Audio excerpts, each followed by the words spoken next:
How's that for a slice of fried gold? You think this is a fucking costume? This is a way of life. I'll be back. Just a flesh wound. I'm not gonna hurt you. I'm just gonna bash your brains. Take your sticking paws off me, you damn dirty ape! I'm sorry, Ben. I'm afraid I can't do that. It's alive! It's alive! It's alive! I guess everyone's entitled to one good scare. Well, hello.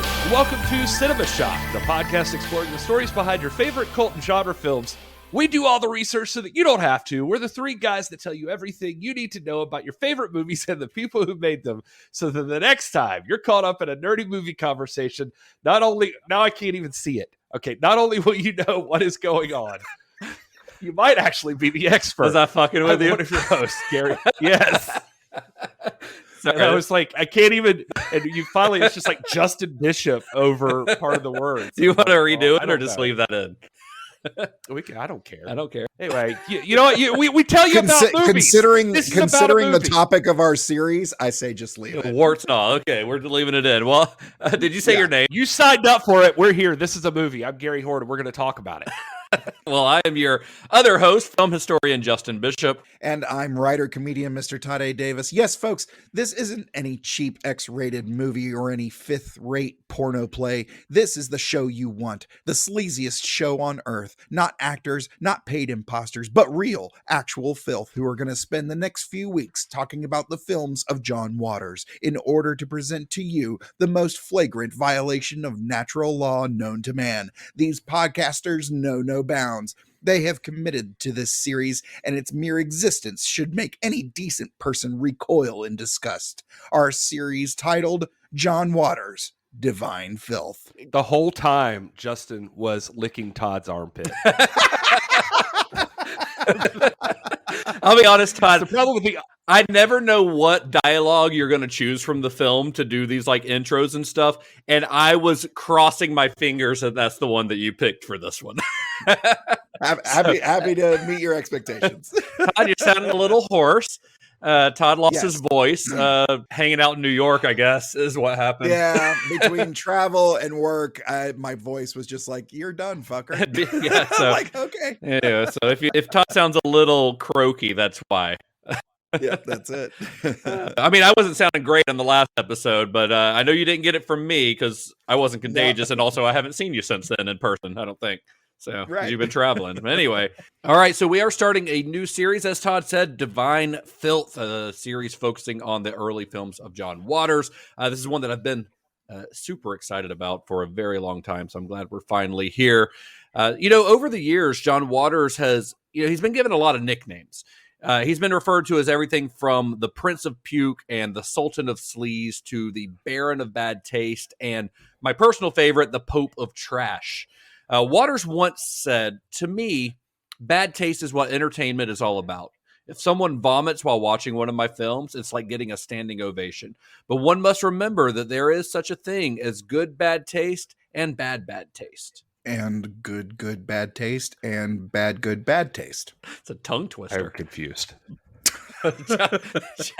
John Waters films, they certainly showcase bad taste. We're not going to beat around the bush. They do. But it's good bad taste, in my opinion. And they also showcase a wicked sense of humor and a satirical disregard for authority and anything else considered status quo.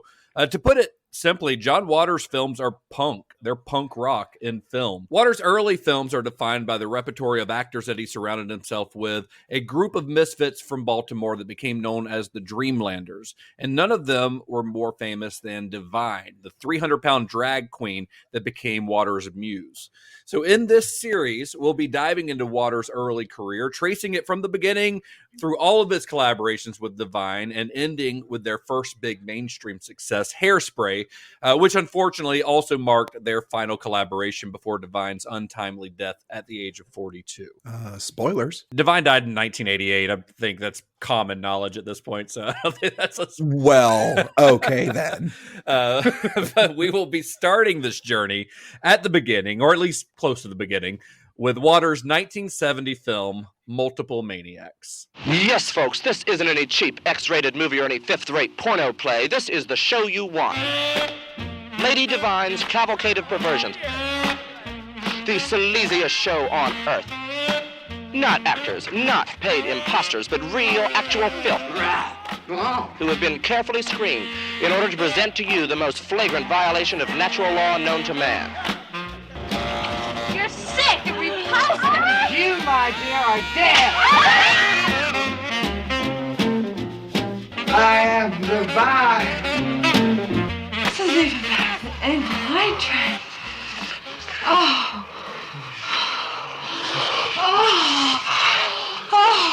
I asked my friend Paul Pratt, who is also the lovely Pollo Del Mar in the NWA, a drag queen.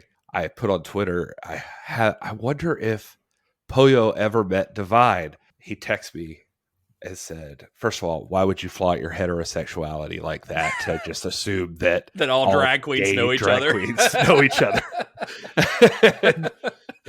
He was like, also, Divine, he was like, the legendary Divine died in 1988. How old do you fucking think I am? But Pollo does know like the Boulets and Peaches Christ, you told me. So like he does know That's some. what I said. That was my famous cover. drag queens. I was like, you know a lot of famous drag queens, Right. so I don't think it's unreasonable. But yeah, Maybe Divine was there at your birth. Divine's been dead for 35 years, so It was then that I realized that she was using her spoiler warning as a tool of erotic pleasure. She made me get into a kneeling position. My head was spinning, and all at once, she inserted her spoiler warning into one of my most private parts. every one of these spoiler warnings and intros, and hopefully the Johnny Has the Keys thing are going to be gold. If he's using, if you're just using John Waters dialogue to do it, it's. I'm not going to change the format now. No. That's what I've been doing for I love it. so many episodes. Again, this is exactly what I wanted out of a John Waters series so far. This and to know what Todd thinks. I'm excited about that as we go along. So let's go back. I said we're kind of going back almost to the beginning, but let's go actually all the way back to the beginning to April 22nd, 1946. That's when John Waters was born to an upper middle class family in Baltimore, Maryland. One of 4 children born to Patricia Ann and John Samuel Waters. John spent most of his childhood in Lutherville, which is this affluent suburb of Baltimore. Growing up, he loved movies. He especially loved horror movies and any kind of movies that had good villains, in his words. His personal favorite movie of all time is The Wizard of Oz. And he says that, quote, even as a child, I rooted for the Wicked Witch. To hell with Dorothy. It seems that, like, even when he was a kid, Waters identified with weirdos and outsiders. You can see that by his, affinity for villains. Another favorite character of his was Captain Hook from Peter Pan. It wasn't Peter Pan, it wasn't Tinkerbell, it wasn't the Lost Boys, it was Captain Hook. That's who he loved from Peter Pan. And he would often dress up as Captain Hook and run around the neighborhood like in character, not break character, just being a fucking weirdo. And I think part of the reason that he did this, this is just me guessing, this is conjecture, but I think that it's because he always seemed kind of compelled to entertain, even if his brand of entertainment wasn't everyone's cup of tea. Or at least he hadn't found his audience yet. He hadn't found the people for whom his brand of entertainment was his cup of tea.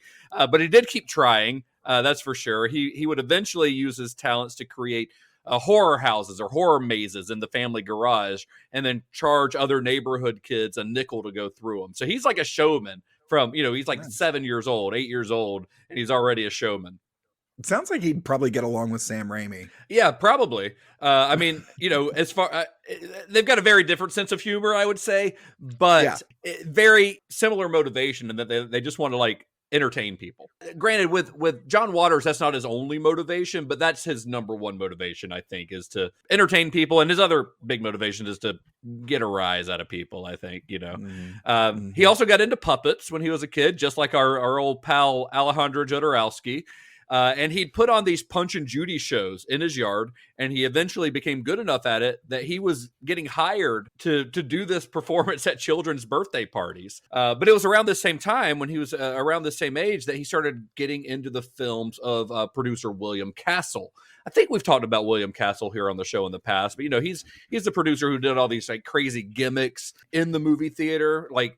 John Waters loved this stuff. He loved these like William Castle gimmicks, stuff like having a skeleton flying on a wire over a crowded movie theater, stuff to really, like I said, get a rise out of the audience. So John Waters decided to incorporate similar gimmicks into his puppet shows. Then once he started using fake blood in his puppet shows, some of the neighborhood parents got a little concerned, and he soon retired from the puppet show business, deciding to kind of quit while he was ahead. The only thing we're missing here is miming, because I thought, as I was watching this, I was like, would John Waters and Alejandro Jodorowsky get along?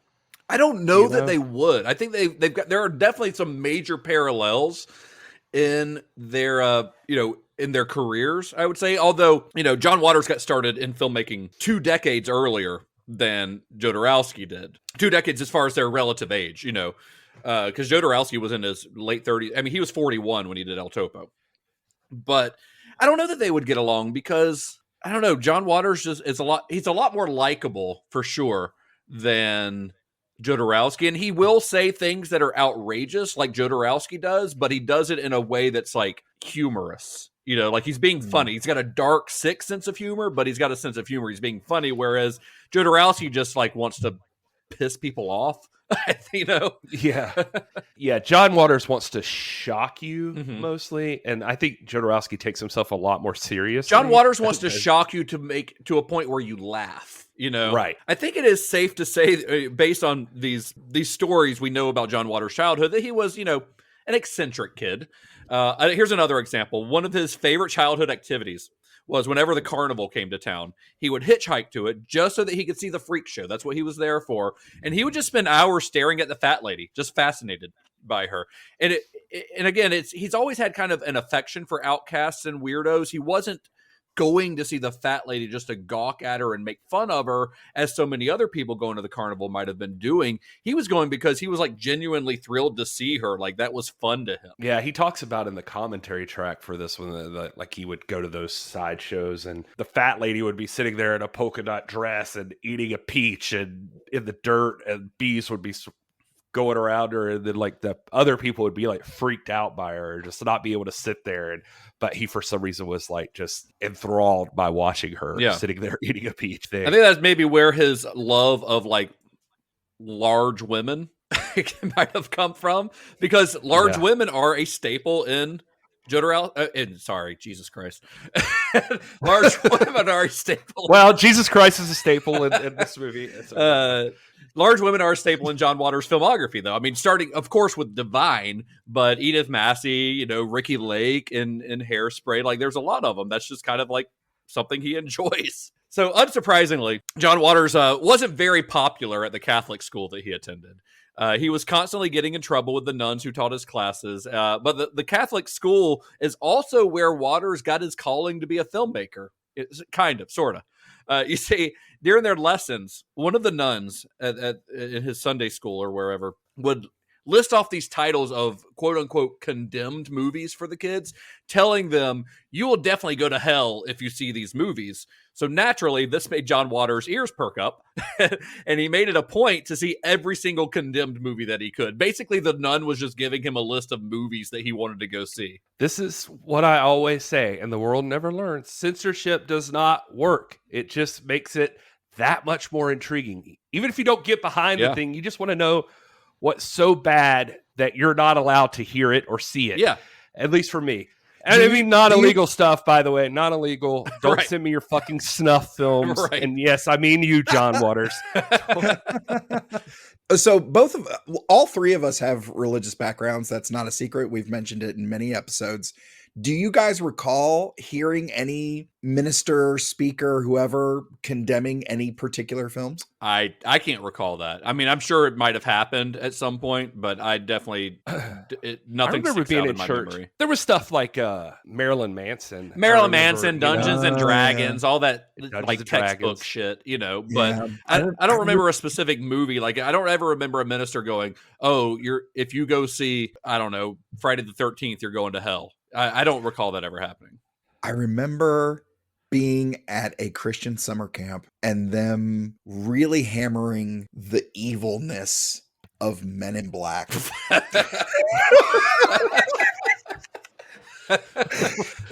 Tommy Lee Jones in general is a path to hell. I just watched Men in Black the other day. It's good. I mean, I don't know what's evil about it. That's hilarious. What the hell was their reasoning? Do you remember? I distinctly remember them saying like the first words in the script are a curse.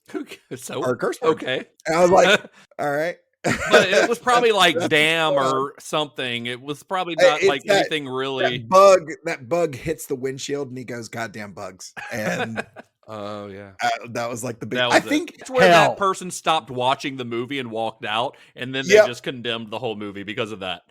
Yep, exactly. That is a bummer. I do remember though that like stuff like this is what I'm talking about with like Marilyn Manson. I mean, I'm not even like a huge Marilyn Manson fan or anything, but I know more about Marilyn Manson because my church told me how evil he was. Right, exactly. And I was like, I want to know more about that's this guy. I was like that- buying magazines just to see interviews with Marilyn It Manson. I'm becomes like, a what fascination. kind of shit does he say? It becomes a fascination for you when it's like this forbidden fruit kind of situation where you want to know, oh, well, what's the big deal? I got to find out what the big deal is. That's kind of the same thing that's happening to Waters here. You know, he's like, well, what's the big deal about these movies? So I'm going to watch all of them. I was not aware of Dungeons and Dragons until my mother forced me to sit and listen to a 2-hour sermon on the radio denouncing Dungeons and Dragons. Then you're like, this sounds pretty fucking cool. This is like, what I'm going to. Sounds like fun. Dedicating my life to this. My whole thing was like, Mom, I don't play this game. Why are you? I want to do other stuff. I don't. Yeah, it was just nonsense. She was preparing you, Todd. Clearly. Chris Pine also a path to hell.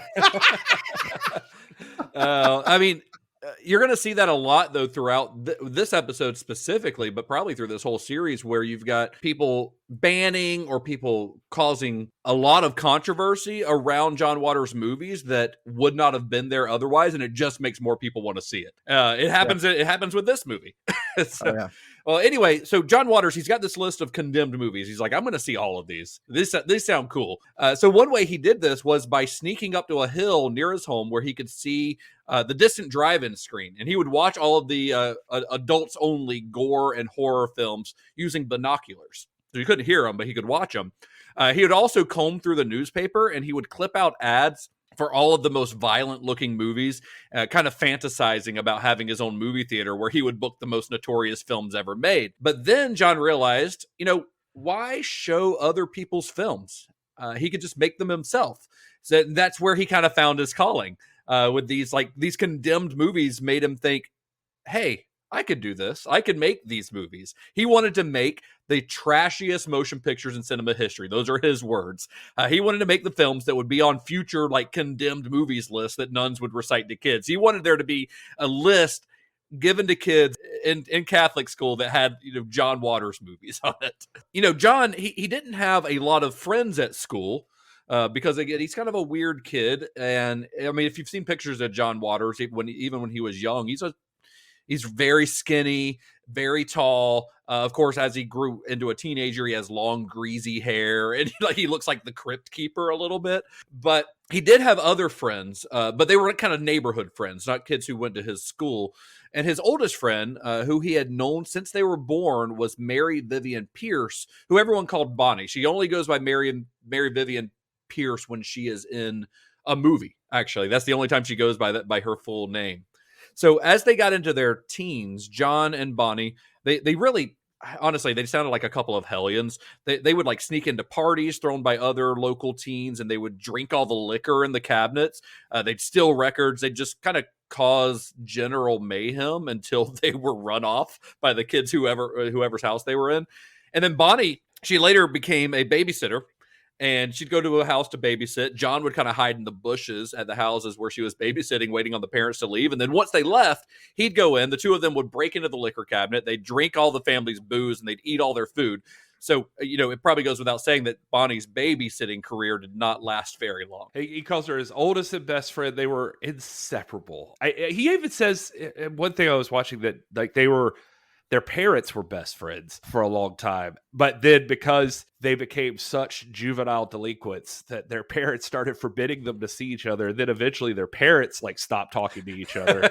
They didn't want anything to do with each other. Like Bonnie's parents probably thought John was a bad influence, and John's parents thought Bonnie's was a bad influence. Yeah, I said they never talked for like 10 years. And finally, but I guess it obviously didn't work for John and Bonnie, but eventually the parents also came back together. They reconciled. They became friends again. Well, good. Another one of his close friends was a girl named Mona Montgomery, who was his shoplifting buddy. Some interviewees have said that that Mona was John's girlfriend for a while. But John and Mona, they would often trek to New York City, where in addition to just stealing a lot of shit, I mean, if you read John Waters' books, in the section of his autobiography, he talks a lot about shoplifting. Like, they stole a lot of shit all the time. But while they were in New York, they would also see all the underground films that were coming out at the time. Films from the likes of Kenneth Anger and Andy Warhol. Some of the same stuff we talked about a little bit at the beginning of our Jodorowsky series when we were talking about the history of kind of underground movies. Then when Waters was 17, his grandmother, knowing that he had an interest in film, gifted John an 8mm camera. So Mona, at the time, she worked at a photo supply store. So she just, stole a bunch of film for John.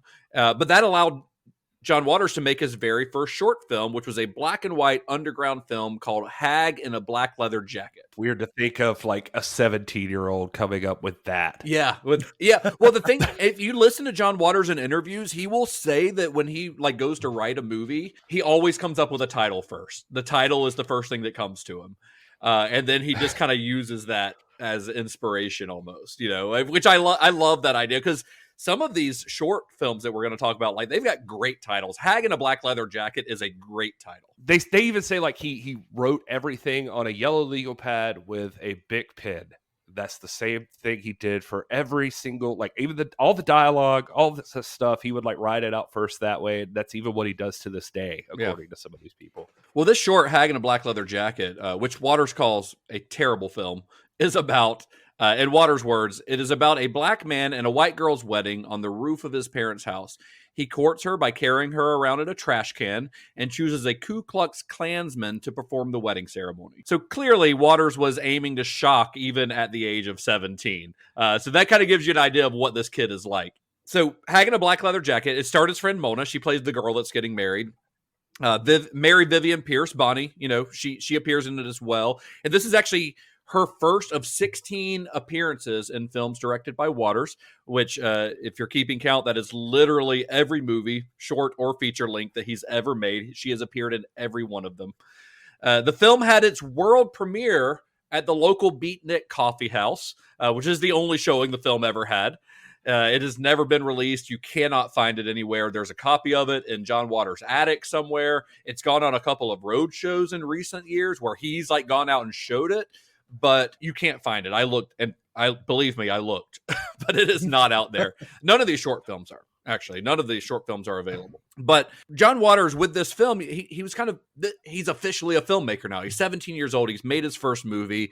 And with Mona Montgomery and Mary Vivian Pierce, he had begun to build his stable of regulars who would work with him for decades, which were known as the Dreamlanders. Then one day, he's walking home from school, and John meets a neighbor about his age who had just moved down the street.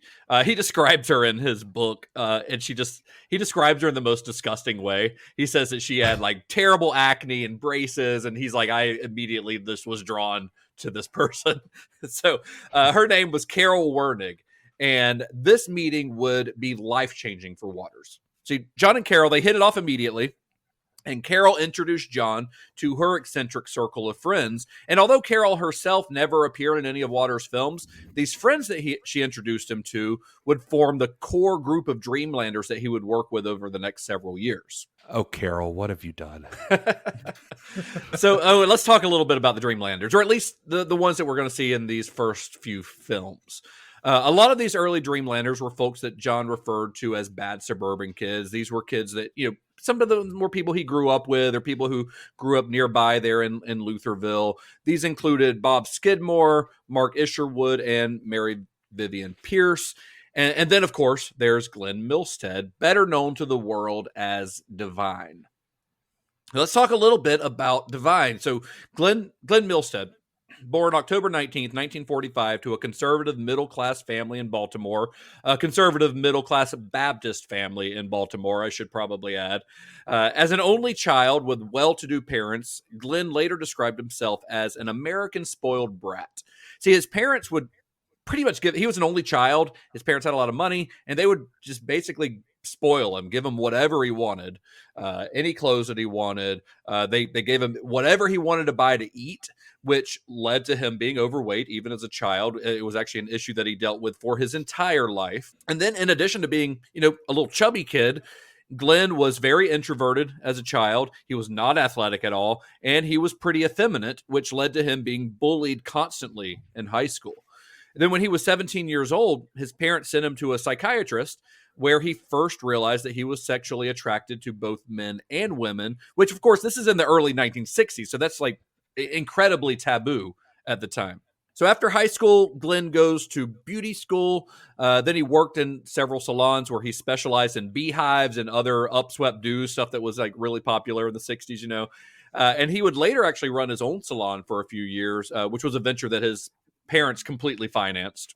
I'm getting ahead of myself a little bit on that because but a little before he had his own salon, when he was in his late teens, Glenn moved into the same neighborhood where John Waters and his family lived, and Carol Wernia introduced the two of them. And it was through this friendship that the group that made up the Dreamlanders kind of began to grow as John began to meet some of Glenn and Carol's other friends.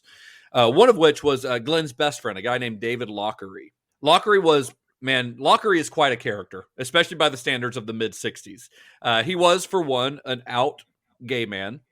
He was a high school dropout who later enrolled in beauty school. That's actually where him and Glenn met. They went to beauty school together. He has this weird little mustache. It's kind of shaped like a V. It's a really strange little mustache. He had a receding hairline, even though he's pretty young. But he grew the rest of his hair out really long. And this was at a time when nobody did that. The hippies hadn't even started doing this yet. And then he dyed his long hair silver white, and he later would actually color it blue with a magic marker. Justin, correct me if I'm wrong. Didn't you used to do that in high school? I did, yeah, absolutely, 100%. I did color my hair with a blue magic marker. Well, multiple colors of magic marker, but yes, of course, 100%. Yeah. That was me. David became the first person to put Glenn in drag. In fact, Glenn, Divine, I'm going to start using Divine because it's less confusing. Divine would later claim that he had never even heard the word drag before David. Divine's original drag look was actually modeled after Elizabeth Taylor, who's kind of like his idol. And he and David would often go to these drag balls in Washington, D.C., which, of course, is really close to Baltimore. It's weird to think about Elizabeth Taylor, like John Waters in the, and one thing I was reading was saying that, it was, some people didn't pick up on Elizabeth Taylor right at first with Divine or something, but then he said he also met Elizabeth Taylor towards the end of her life and said she looked a lot like Divine around that time. Well, I mean, it's good to hear that because as I was watching this, I was like, kind of looks like a fucked up Elizabeth Taylor. I mean, that wig is very, 60s Elizabeth Taylor. Yeah, 100%. Very, yeah. So during this whole time period, Divine would throw these big, luxurious parties. He would rent out, hotel rooms. He would give the fanciest, wildest parties in town, usually appearing in his Elizabeth Taylor drag. At the time, David Lockery was doing all of Divine's hair and makeup for these shindigs. And of course, he's a hairdresser or whatever. He couldn't afford this extravagant lifestyle on his own. So he would throw these parties and he would send the bill to his parents. And then he would check his parents' mail before they did, and he would find the bills and he would just rip them up. So they never knew about it. They didn't catch wind of it, actually, until his father's credit got all fucked up as a result of all these unpaid bills that he had.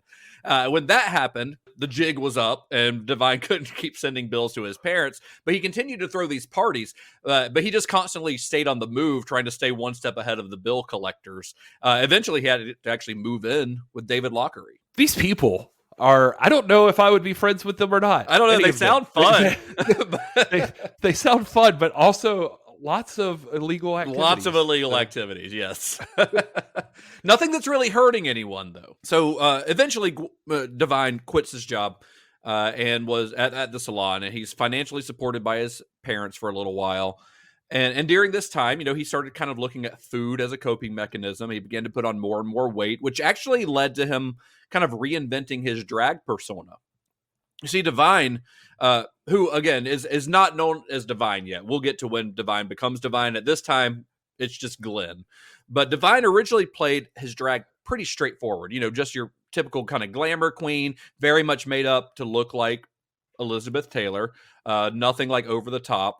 But once he started gaining more weight, he began to evolve, and he started doing something a little different, a more ridiculous, overblown, and campy drag style. Not quite the one we're going to see down the line, like with Pink Flamingos. He's not there yet, but he does have this look that would eventually evolve into the iconic Divine look that we all know. All right, so John Waters, after let's get back to John Waters a little bit. After skirting by in high school, John Waters briefly attended the University of Baltimore before transferring to NYU to take film courses. I don't know how he got in because he barely passed high school. He was like a pretty mediocre student because he just didn't care. He got bored very easily and just school wasn't his thing. But somehow he got into NYU. He enrolls in film courses. He's going to be a filmmaker, but he got bored with the classes very quickly once he started going there. So he stopped going.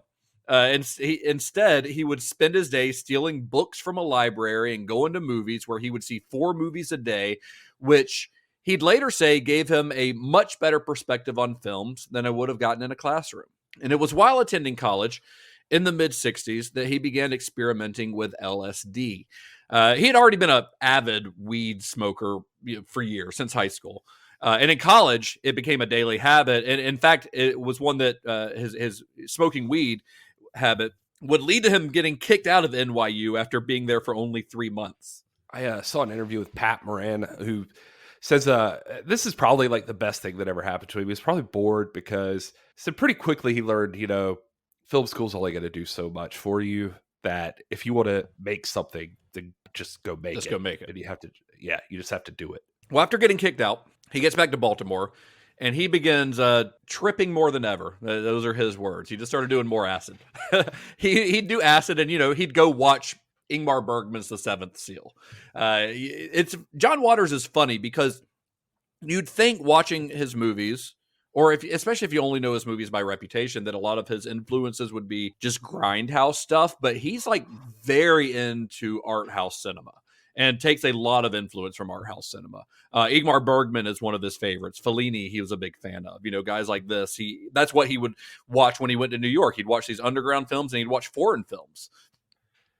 It was also after his return to Baltimore that he met another one of his closest collaborators, one of the quintessential Dreamlanders. When he moved back, he met this girl named Seek.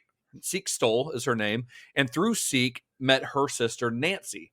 And Nancy became a very close friend of Waters and has to date appeared in every single one of his feature films under the name Mink Stoll. Mink Stoll is a cutie. I don't know. My favorite Dreamlander. I love Mink Stoll. I think she's adorable. I think she is charismatic. I love her. She's my favorite. Yeah, I like her a lot. I think she said they met in like 1966. It was like you said, her sister introduced them. They hit it right off. She said like shortly after they like moved in together, like went to New York and lived together for a little briefly. Bit. It was like a month. Yeah. I think she said and that she was like scared to death. She stuck it out because of him, but finally he just got bored and just kept pining for Baltimore. And so wanted to move back. She was like, yes, let's go. He gets homesick pretty easily. I feel like, he's even now he's got several houses, different cities across the country, San Francisco, wherever.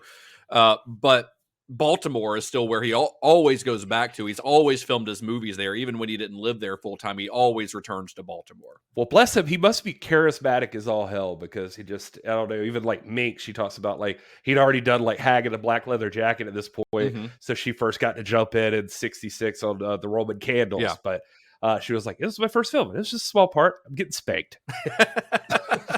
he has a way of talking people into it. Well, let's talk. Let's talk about that a little bit. Her first appearance, as you said, would be in Waters' next short film, which he referred to as his first real movie, which is Roman Candles. And it was while working on Roman Candles that he thought up the name Dreamland Studios for his production company, although the studio was really just his parents' front yard and his childhood bedroom. There wasn't a studio. Roman Candles was conceived as an homage to Andy Warhol's Chelsea Girls, which Waters had, of course, seen in New York. And it was screened using 3 projectors simultaneously, which is how Chelsea Girls was done. So this film, Roman Candles, it runs about 40 minutes, and it features random scenes of Malcolm Soul in a nun habit drag, a priest drinking a beer, a woman being attacked by an electric fan, a drag queen riding a motorcycle, and Divine playing hide and seek. Actually, let me jump in here real quick because I'm curious about this, and it just hit me to be more curious about this. What does that mean? 3 screens? Is it like all different shit, or is it like there's 3 different? He's got 3 different films that are being projected simultaneously. And I think the way that he did Roman Candles is he actually overlaid the images. So they're all, it's 3 different projectors, 1 screen, and they're kind of overlapping. That's what it sounds like to me in all the descriptions I've read of it. Does that make sense? Yeah. Very, very strange, but again, he's like being influenced by experimental films and, underground films where they would do shit like that. So it was actually on Roman Candles that John Waters bestowed the name Divine upon his friend Glenn. So Divine is officially known as Divine now. But Divine was not the star of Roman Candles. And in fact, if you find the poster for Roman Candles, which you can find a picture of it online, Divine's name doesn't even feature on the poster. Several of the other people that are in it do, but Divine's isn't. But the film does feature several other Dreamlanders. You've got Mona Montgomery in there, David Lockery, Mary Vivian Pierce, Mink Stoll, Bob Skidmore, and Pat Moran. But the star, I mentioned it during that description, the star of the short is a woman named Malcolm Soul. Malcolm Soul was a staple in Baltimore's art scene. She was known for her wild looks. She had burnt red hair. She wore this white chalk makeup and very, very long eyelashes. Waters said that she scared everyone, but he loved her, referring to her as my first star. He was kind of, I feel like she was John's first, muse, almost. The world premiere of Roman Candles, world premiere, I'm going to put that in quotes. The world premiere of Roman Candles took place at a church, of all places. You see, a mutual friend had recently introduced Waters to this somewhat eccentric reverend at Baltimore's Emmanuel Church, and Waters just asked the guy if he could use their hall for his premiere, and the reverend is like, okay, let's do it. For as much shit as the church is going to give this movie, or could give this movie, I just would like to remind them that it's partially your fault. All of this. You're going to have a lot of involvement with John Waters. Yeah. So he wanted to go promote this. So he had all of his Dreamlanders dress up in their most outlandish attire and go out and canvass the neighborhoods of downtown Baltimore. And a lot of folks in downtown Baltimore, remember, this is like 1966 or so. So a lot of folks seemed pretty horrified that a group of suburban kids were laughing about homosexuality, drugs, and religion. And then the Baltimore Sun got wind of it. They did a big article on it, which of course only led to the film's notoriety, which is kind of what we were talking about before, Gary. So Baltimore Sun comes out with a screening saying, talking about how could they do this? How could they make a joke out of this? So all 3 screenings sold out. They sold out every screening. How can they make a joke out of this? I don't know. I want to know. Let's find out. Yeah, let's go find out. So Waters tried to follow that up with another short film called Dorothy the Kansas City Pothead. That was he loves Wizard of Oz, remember? So this is a Wizard of Oz inspired short that saw Pat Moran playing Dorothy and Malcolm playing the Wicked Witch. But the project never really got off the ground, and only a little bit of footage was ever shot, which you can actually find on YouTube, oddly enough. Of all these short films, that's the only bit of footage you can find. And we've mentioned Pat Moran a couple of times here. You just mentioned her as well, Gary. We'll talk about her later. We can't give a bio on every single Dreamlander, or we'll be here all day. But we will talk about Pat Moran because she's a cool character. I don't know. She seems very businessy, but also got her old little weird. Yeah. I mean, these are all these people were all weirdos in the 60s in one way or the other. Some of them have gotten out of their weirdness. She's gotten out of her weirdness a little bit, but like George Figs and Susan Lowe are still total fucking weirdos.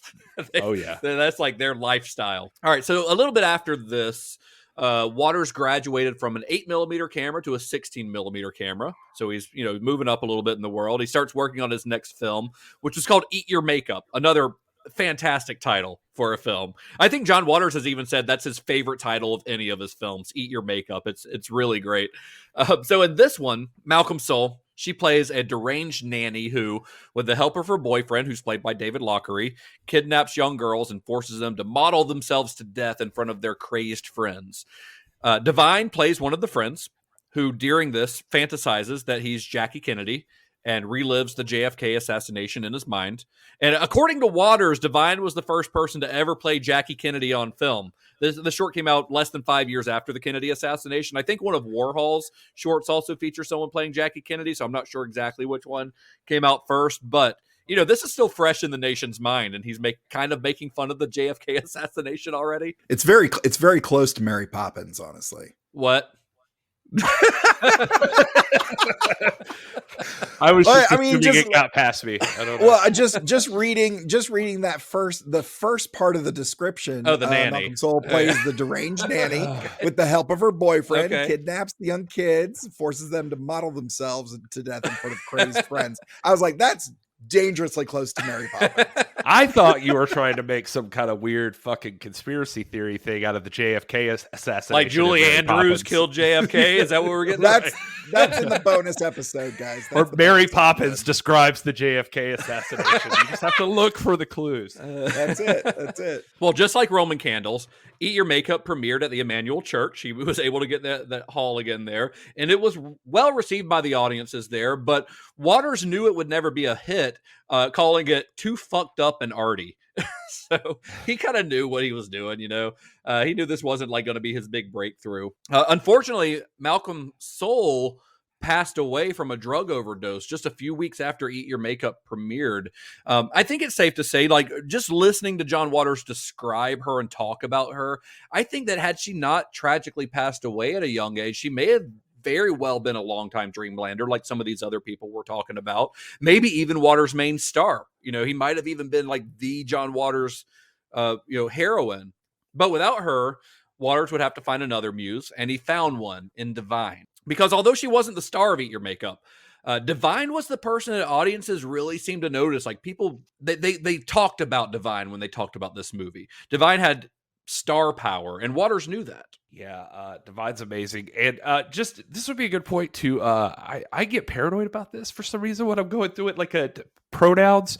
I remember when I first met Poyo, and I'm sure Poyo will be happy to be referenced so many times, but I'm sorry. That's my main drag friend. So this is, when I first met Poyo, I was like, what are the pronouns I use? And he was like, when I'm Paul, it's he, and when I'm Poyo, it's she. Yeah. I guess that's how we'll do it. And I'm happy to say that when I was watching the commentary for this, John Waters also said the very same thing about Divine. He said it was always like, he's like, I always say he most of the time. He's like, but when it's Divine, it's she. Yeah. He was like, for the record, Divine was never walking around in women's clothing outside of stuff we were doing. He was like, Glenn was out there doing most of the stuff. He's like, I actually asked him about that once, and he said, honey, nobody wants to be in drag all the time, especially fat people. It is so hot. So sweaty. Well, and I as I was writing my notes, I constantly refer to Divine as he, because Divine is not like non-binary. Divine is not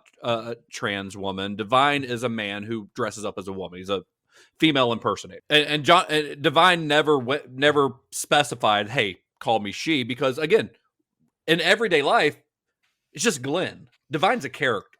We just refer to Divine as Divine because that's the name that everyone knows. But like Divine was Glenn Milstead in everyday life. So yeah, most drag queens, I feel like it's he when they're out of drag and she when they're in drag, unless they are, non-binary or trans, which is somewhat common in the drag community these days. But I just wrote, as I was writing this, I just constantly refer to Divine as he because that's what John Waters does. And John Waters and Divine were close friends, So that's kind of where I took that from. I just like to thank everybody for tuning in this week's episode of Three White Guys try to navigate the social norms of today. Then I feel like this is the perfect three straight place. white guys. Three straight dudes talking about pronouns. This is the perfect place to tell everybody. I just came back from New York where I experienced my first drag show. Holy crap, it was fun. Oh, you saw To Boldly Go? Yeah, To Proudly Go. To Proudly yes. Go. To Proudly Go. To Proudly Go. If anybody's interested, they are a 501c raising all kinds of money for stuff. They put on a drag show every week, a sci-fi, mostly Star Trek, but Star Trek sci-fi variety drag show every week. And it was an absolute blast. I love it. I love it. My wife has a lot of fun stories about that. Drag shows are fun, man. They are. Yeah, it was a blast. I saw Boulay Brothers live recently, and it was fantastic. Nice. All right, so for his next film, Waters was going to shoot big and create something feature-length. No more short films. We're going to go for a feature-length movie, a real movie. He wanted to make real trash, and he knew that Divine would be the perfect star for this film. So to get the film made, Waters borrowed $2,000 from his father. $2,000 in 1968 or whatever. That's a decent amount of money, for a dad to just loan to their kid. Well, the film was called Mondo Trasho, and Waters would describe it as a gutter film. This is a film, a movie that was filmed in alleys and gutters and laundromats, deserted areas around Baltimore. And the plot to Mondo Trasho is it's actually pretty complicated. Despite it not having any dialogue, only a music track. And I guess we should point out that all of these short films were silent. None of them have dialogue. Waters actually did not know how to sync sound. So he would just play like an audio track of music cues, recordings of news reports, all kinds of other weird stuff over the film. But there's no synced like dialogue audio at all. And the reason that Mondo Trasho has never been released commercially is because the music rights alone would probably cost about $1 million. Because there's a lot of like very popular music used in it, in addition to like all kinds of other weird stuff. He's got dialogue in it. You'll have like Divine speaking, but it's almost like a voiceover because he didn't know how to sync it to the live footage. Basically, did either of you have a chance to watch Mondo Trasho?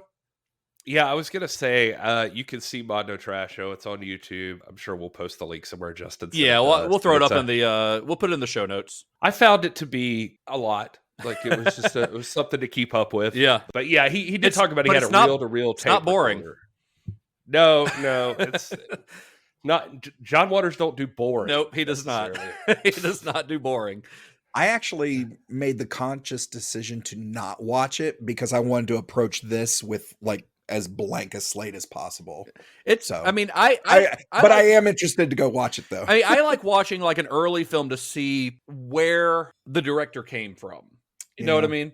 Yeah. Like even on the Jodorowsky series, we could have easily started with El Topo because that was his breakthrough film. Just like on John Waters, we could have started on Pink Flamingos. But I like to see where a filmmaker starts, and I like to see their progression as an artist. So I think watching Mondo, I watched Mondo Trasho before watching Multiple Maniacs, because again, like Gary said, it is on YouTube, so it's pretty easy to find, even though it's never been officially released. That's the only way you can really watch it. But I would say it's for John Waters completist only, probably. But it is really cool to see like this early version of what a John Waters movie could be, because it definitely has stuff that you would expect to see in a John Waters movie, including Divine. I mean, Divine's the main character in it. Or, well, I guess Mary Vivian Pierce could be considered the main character, although she's dead for most of the movie. She gets run over by Divine. But speaking of which, while they were filming that scene, this is about halfway through the production of Mondo Trasho, the filmmakers got busted for conspiracy to commit indecent exposure. So in the film, in the scene we're talking about, where Divine runs over Bonnie, she sees a hitchhiker on the side of the road. This guy, and see, now I'm saying she because the character's a she. This is it's going to be very confusing because Divine only plays women in these films. He's not playing drag queens. He's playing women. Anyway, this character that Divine's playing sees this hitchhiker, and she pictures the hitchhiker nude. So Waters decided to film the nude hitchhiker scene on the campus of Johns Hopkins University early on a Sunday morning because he said it looked like the country. It looked like they were just going to, on a drive out in the country. And he figured early on a Sunday morning, nobody would bother them. But he was wrong. So while they were filming this scene, a campus police officer ran up and just started like yelling at them, threatening to have them arrested. Mark Isherwood, who was the actor playing the hitchhiker, he quickly threw on a bathrobe. Everyone piled in their cars and ran away. Unfortunately, the car that they piled into was very conspicuous. It's the car that Divine drives during the scene, which was a bright cherry red Cadillac convertible. So pretty easy to spot, So it did not take long for the Baltimore PD to find them and arrest them for conspiracy. The whole group went to jail. Except for Divine. They actually hid Divine out. When they all ran away, they hid Divine out in a friend's apartment because Divine is a 300-pound drag queen and like is very easy to spot. So they hid Divine. So Divine actually did not get arrested because Divine was not at home. But everyone else got arrested. They went to jail. And while they were in jail, John Waters used his one phone call to contact the ACLU. And the ACLU agreed to send a lawyer for them. That's some big thinking right there. It really is. Yeah. It really is. Of course, the press ate this all up. They loved it. Not only did the local Baltimore papers pick up this story about, police arrest nude actor on a film set or whatever, but it made it so far as to the front page of Variety. Like, this was national news. I think it was even mentioned in Playboy at one point. Like, they interviewed John's lawyer or something in Playboy. This is becoming a big deal. So before the trial date, John's lawyer, he sets up a screening for all of his previous films at the DA's office to kind of prove to them that John Waters wasn't some part of some like pornography ring.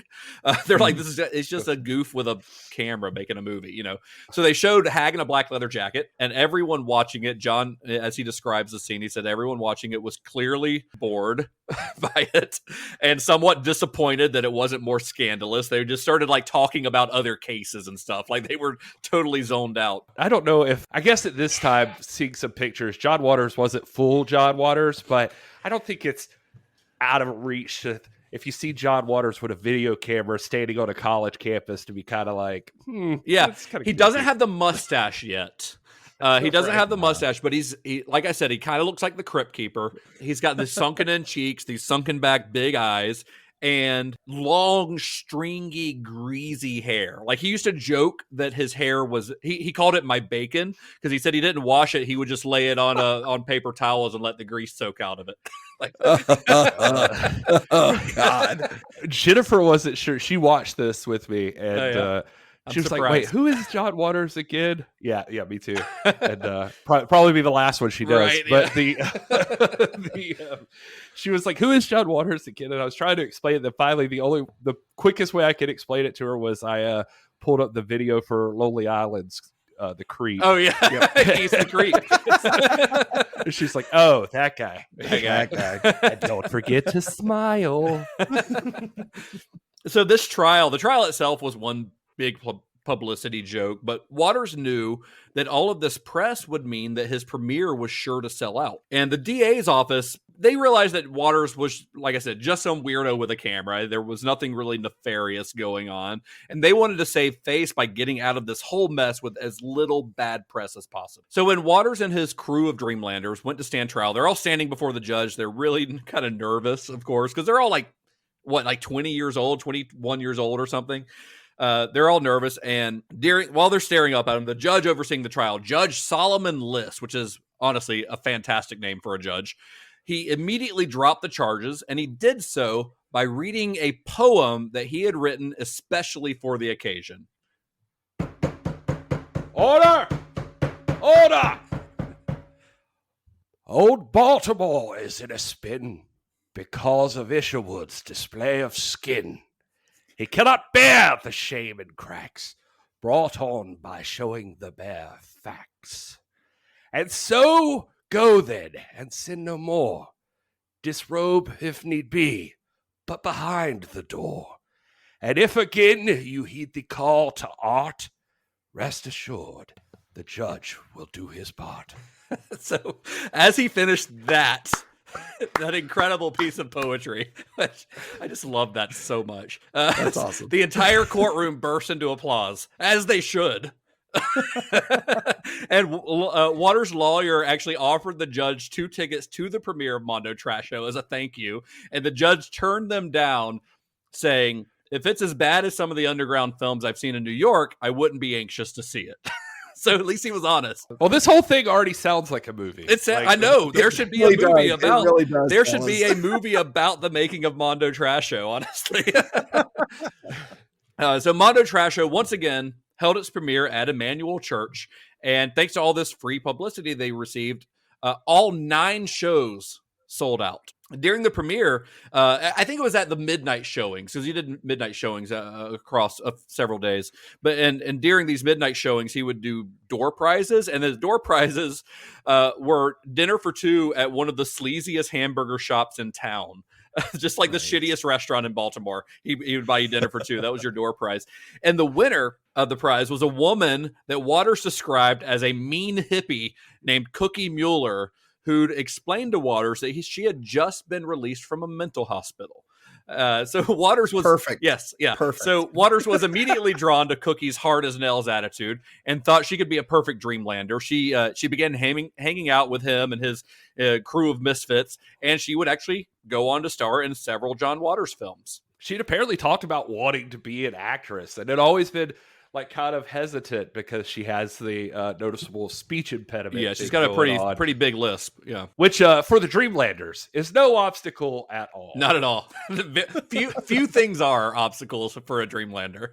She goes on. She's one of the ones who's passed away now. Just on a side note, yeah. She like later reinvents herself in New York as a writer. She passed away due to the complications with AIDS, I think. But her girlfriend, Waters calls her the only straight girl I know who had a girlfriend for like several years.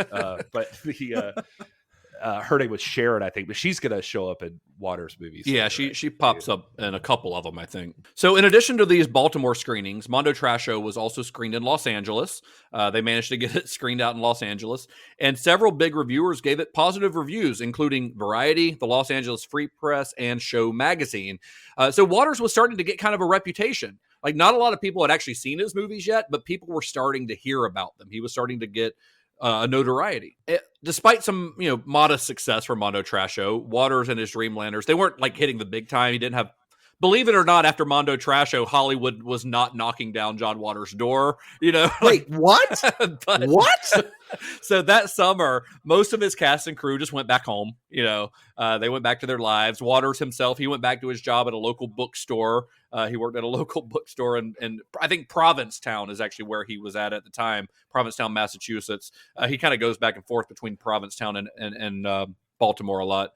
But he starts writing his next film while he's working at the bookstore. So with all the money that he had made from screenings of Mondo Trasho, he was actually able to pay back the $2,000 that he had borrowed from his dad. So that's nice, And then he immediately asked for another $5,000 to make his next film. And Waters' father reluctantly agreed. Like, Waters' parents are very, very supportive, but they didn't really like the kinds of movies that he was making. Like, they didn't even really see them. He didn't want them. John Waters did not want them to see his parents to see his movies. Like, they really didn't want them to see Multiple Maniacs, but his parents supported him, which I think is very cool. They're just like, my son, this is his creative, this is his art, and I'm going to do what I can to support it. And obviously he had already proved that he was going to pay the money back. So, with $5,000 in hand and a growing group of collaborators, both in front of and behind the camera, Waters went on to create his most ambitious film yet, his first talkie, Multiple Maniacs. We're finally to the movie we're talking about this week, guys. Oh, is that what this episode? Hey, these first episodes, there's always a lot of background info. It's all important information, Waters' inspiration for the film was basically his hatred of hippies, kind of. He describes himself as a yippie, right? Like, he calls himself a yippie, which is this, I don't know, he was like a political, like, he wasn't into all the free love stuff, but he was into the protest stuff, basically. He kind of describes himself as a fish out of water in the late 60s. He kind of despised what he saw with the hippie movement and the so-called love generation. He found it insincere. He would later say that violence was this generation's sacrilege, so I wanted to make a film that would glorify carnage and mayhem for laughs. I remember seeing a quote from him. He said, I made this film which glorified violence at the peak of the hippie love generation, but hippies liked it, and part of its success was to offend my target audience in a humorous way. Of course, now that they loved it, this all sounds more calculated than it was. I don't know. It seems like it backfired on what he intended. Like, Right. got some hippie fans out of it, but I don't know. Well, in 1969, just before he started to shoot Multiple Maniacs, Sharon Tate was murdered by the Manson family. Now, at the time, the real killers had not been found yet. Charles Manson, the Manson family, nobody knew who had killed Sharon Tate. So John decided that Divine would take credit for the murders in the film. He figured that if the murderers were never caught, there would always be the possibility that just maybe Divine really did do it. Which I just love that. I love the way his brain works, honestly. Of course, as we know, the murderers were caught, and they were caught while they were filming the movie. So Waters would end up having to quickly change the whole ending, explaining that Divine hadn't really done it. He would later say nobody, not even Divine, could upstage Charles Manson. He talks about that in the commentary, just kind of how it didn't sound like as big of a deal. Like they all knew the story, but he only gave everybody like little bits of it at a time, I guess. Yeah. So it was like kind of on the fly writing for a lot of it, like the actual specific stuff. But yeah, just it's crazy to think about that. Like they're just throwing out, like there's the scene where Divine is taunting like David Lockhart about Sharon Tate's murder. Yeah, and he doesn't remember it. Yeah. Yeah, but and like nobody at that time even knew who Charles Manson was. They didn't know who Charles Manson was, yeah. And I mean, think about that, though. This was like, the Manson murders were kind of the end of the love generation thing, which is sort of what John Waters is making fun of anyway. I guess nobody knew how big of a piece of like, you don't know necessarily at the time when something's happening, how that's going to be woven into the cultural fabric for decades, forever, honestly. Right. So they didn't know that, but it just happens to be one of the most notorious murders of all time. And he just wrote it into his movie and he was fascinated by it. And he continues to be fascinated by the Manson murders for years, even later on down the line. And we might get to this in a future episode. I'm not sure if we'll touch on it or not, but he befriends one of the Manson girls and actually works to get her pardoned and get out of prison. Like it's really, John Waters is just a incredibly fascinating person. Like if you just start reading into even his non-film related stuff, he's just endlessly fascinating. Yeah, I've been reading a little bit more about him, and he gets definitely into. He's kind of that way with a few different people. There's even the Patty Hearst, I think, at one point. Is it Lydia Hearst? And, Chris Hardwick's wife. Yeah, it's the daughter. But she's of that family. Yeah. yeah. So just beginning to work on the film, on Multiple Maniacs, Waters' group of Dreamlanders grew even more. He met this art school dropout named Vince Piranio, who he had taken over this huge slum and turned it into what he called the Hollywood Bakery, which was this insanely decorated commune filled with renegade artists. So they all kind of lived together in this big, wacky house that was like a shithole, but he and Waters hit it off pretty quickly, and Waters almost immediately had him help out with Multiple Maniacs. It was actually Piranio who designed and built the giant lobster that rapes Divine at the end of the movie. That giant Lobstora, I think is what they called it. It was actually it was Vince and his brother Ed who were inside of the lobster costume. Vince says he had just gotten kicked out of Johns Hopkins because, according to him, it was his hair was too long. And so they booted him from the school. So he was staying in this apartment with like 6 other art students, I think he said. And like they all had their own rooms, but there was like the one main room, and it was just like the party room. Yeah. So he said that's where like they would throw parties there like constantly, but then that's where it ends up. And I think you'll talk about this, but like Susan Lowe and the Dreamland crew all start like showing up in this place. Out. Yeah, and that become everyone's kind of hangout spot. Yeah. So a lot of Vince's friends too apparently are involved here and there, and like I mean that's what's kind of cool about this is that John Waters will meet somebody, and then he'll meet another person, and then they'll introduce him to another person. It becomes this like family tree kind of thing. You could almost like draw a family tree, and it goes like John Waters and Vivian, Mayor Vivian Pierce, Bonnie. And then it goes off to David Lockery, which goes off to Divine. And, you really could draw a John Waters family tree, like a Dreamlanders family tree. And it would be pretty cool to see. Get on it, internet. Yeah, come on. We're not doing it. So you got to do it. So Waters would later say that the idea for the lobster scene came from a Combination of Salvador Dali. Of course, Salvador Dali used lobsters several times in some of his surreal paintings. Jack Smith, who was an experimental filmmaker. There was this postcard of a giant lobster over the beach in Provincetown, Massachusetts, like that they would just like stare at while they were on acid, and imagine this giant lobster coming to life. And of course, most likely taking acid and smoking a lot of pot had a lot to do with them deciding to put a giant paper mache lobster at the end of their movie. Yeah. By the way, Vince Piranio, we'll probably talk a little bit more about him as the series goes on, because he's going to work with Waters all the way through A Dirty Shame. Like he works on almost all of John Waters' movies, maybe all of them. I'm not sure, but I know most of them. He is like the production designer, the art director on. But his work as an art director and a production designer isn't relegated to Waters films only.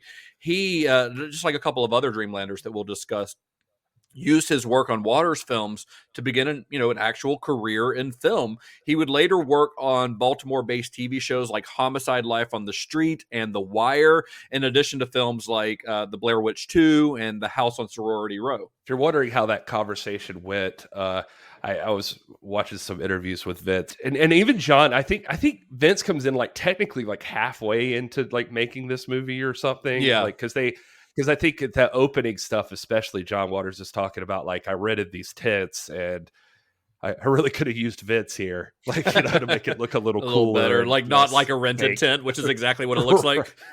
Right. But Vince says he just like walks up to it one day, like Waters walks up to it one day. It's like, hey, Vince, you're an artist. Can you make a giant lobster? And he's like, yeah, probably. He's like, so he says John Waters hands him $37.50. And he says, so take this. And he's like, I'm going to send you something. And he sends him the postcard with the lobster and the blue ocean backdrop. Yep. He says, so he's like, I just took it. I went to a hardware store. I got aluminum tubing, some bolts and screws, wire, paper mache. He's like, my hands were a mess by the end with cuts and bruises, but it took about a week and a half. My brother and I handled it. He's like, we had to get inside of it and like puppeteer it kind of. And he's like, but yeah, my first big moment in showbiz was raping Divine in a lobster costume. In the scene, I think you can see, like, as the lobster crawls away, a couple of its legs fall off on the couch or something, and you can see He said like 3 legs. Yeah, you can just see him sitting there. He said at the time when the movie started being shown, like, he was so embarrassed. Yeah, he said he just didn't at the time making it envision it being on a big screen, right, with lots of people actually seeing it. Yeah, and he said that there's you can see. He says at one part I only saw it very briefly, but like you can see their feet or something in there, and like like you said, the legs fall off, and I mean you can clearly see the like strings that are holding up the claws and stuff. He was bummed because the wire that's holding the claw, like, it breaks at one point, so the claw stops working really well. Now, granted, at the time that this was shown, it did not look as good as how we watched it, because Criterion has done a bang up job on restoring this movie. Like, it looks better. I mean, John Waters even says it looks better than it looked when it was brand new.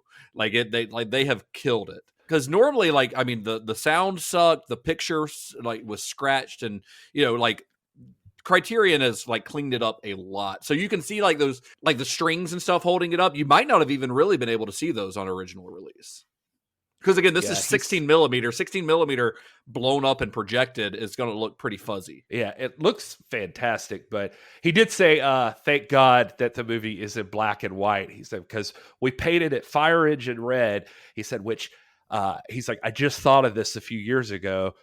Meant she was being raped by a cooked lobster, which would have bothered me to no end. I mean, I think the picture on the postcard is a red lobster, though, right? Yeah.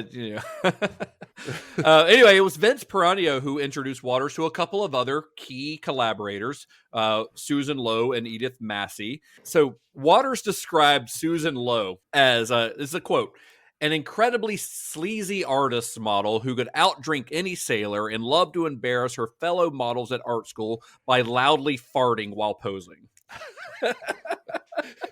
It made me laugh, and to see Todd's face light up. If only the listeners could see that. They said they met George Figs and Susan Lowe were together. They're together on interviews on the Criterion DVD. Yeah. And George says he met John at 17 downtown looking for beatniks. There was like this bohemian center, and he said that he and Bonnie Pierce, this is George and Bonnie Pierce, they would hang out there and try to get people to buy them booze. And he said that because they weren't old enough to get in the bars yet. Yeah. And they would talk about later making fake IDs, and it was before picture IDs, so that became very easy. Susan and John bonded over their love of Ike and Tina Turner and James Brown.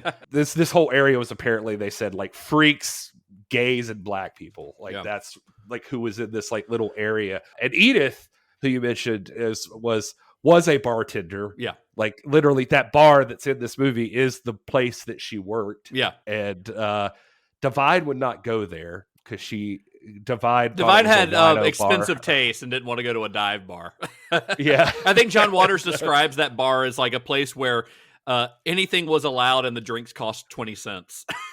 Yeah. Meek talks about Edith saying that, because Edith was like the weirdest bartender to me. I was like, what a lack of personality in this person, and to be a bartender. And Meek talks about her and says like she drove me nuts. Like you couldn't talk to her about anything. She did not read. She did not like to converse. So I was like, what? I'm not sure that Edith Massey could read. It's not that she didn't read. Like I think she might have not been able to read. She said Meek said she was like always in her own little Edie world. Yeah. She thought everybody else in the world knew who she was. She would like talk to you.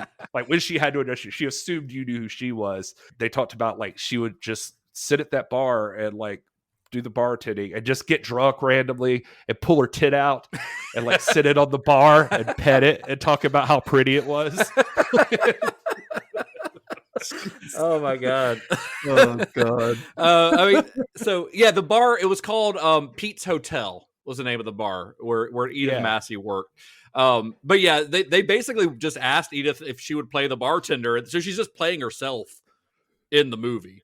But that led her to appearing in several other Waters films, and honestly, she becomes one of Waters' most popular stars, mostly because of her role probably in Pink Flamingos as the egg lady. But Edith Massey becomes like a cult legend because of being in John Waters movies, and all she's really doing is being herself. She's barely acting. She's reciting lines, but she's really just being herself, which is kind of the case with a lot of people in this. Everyone in the movie uses their real names, almost everybody.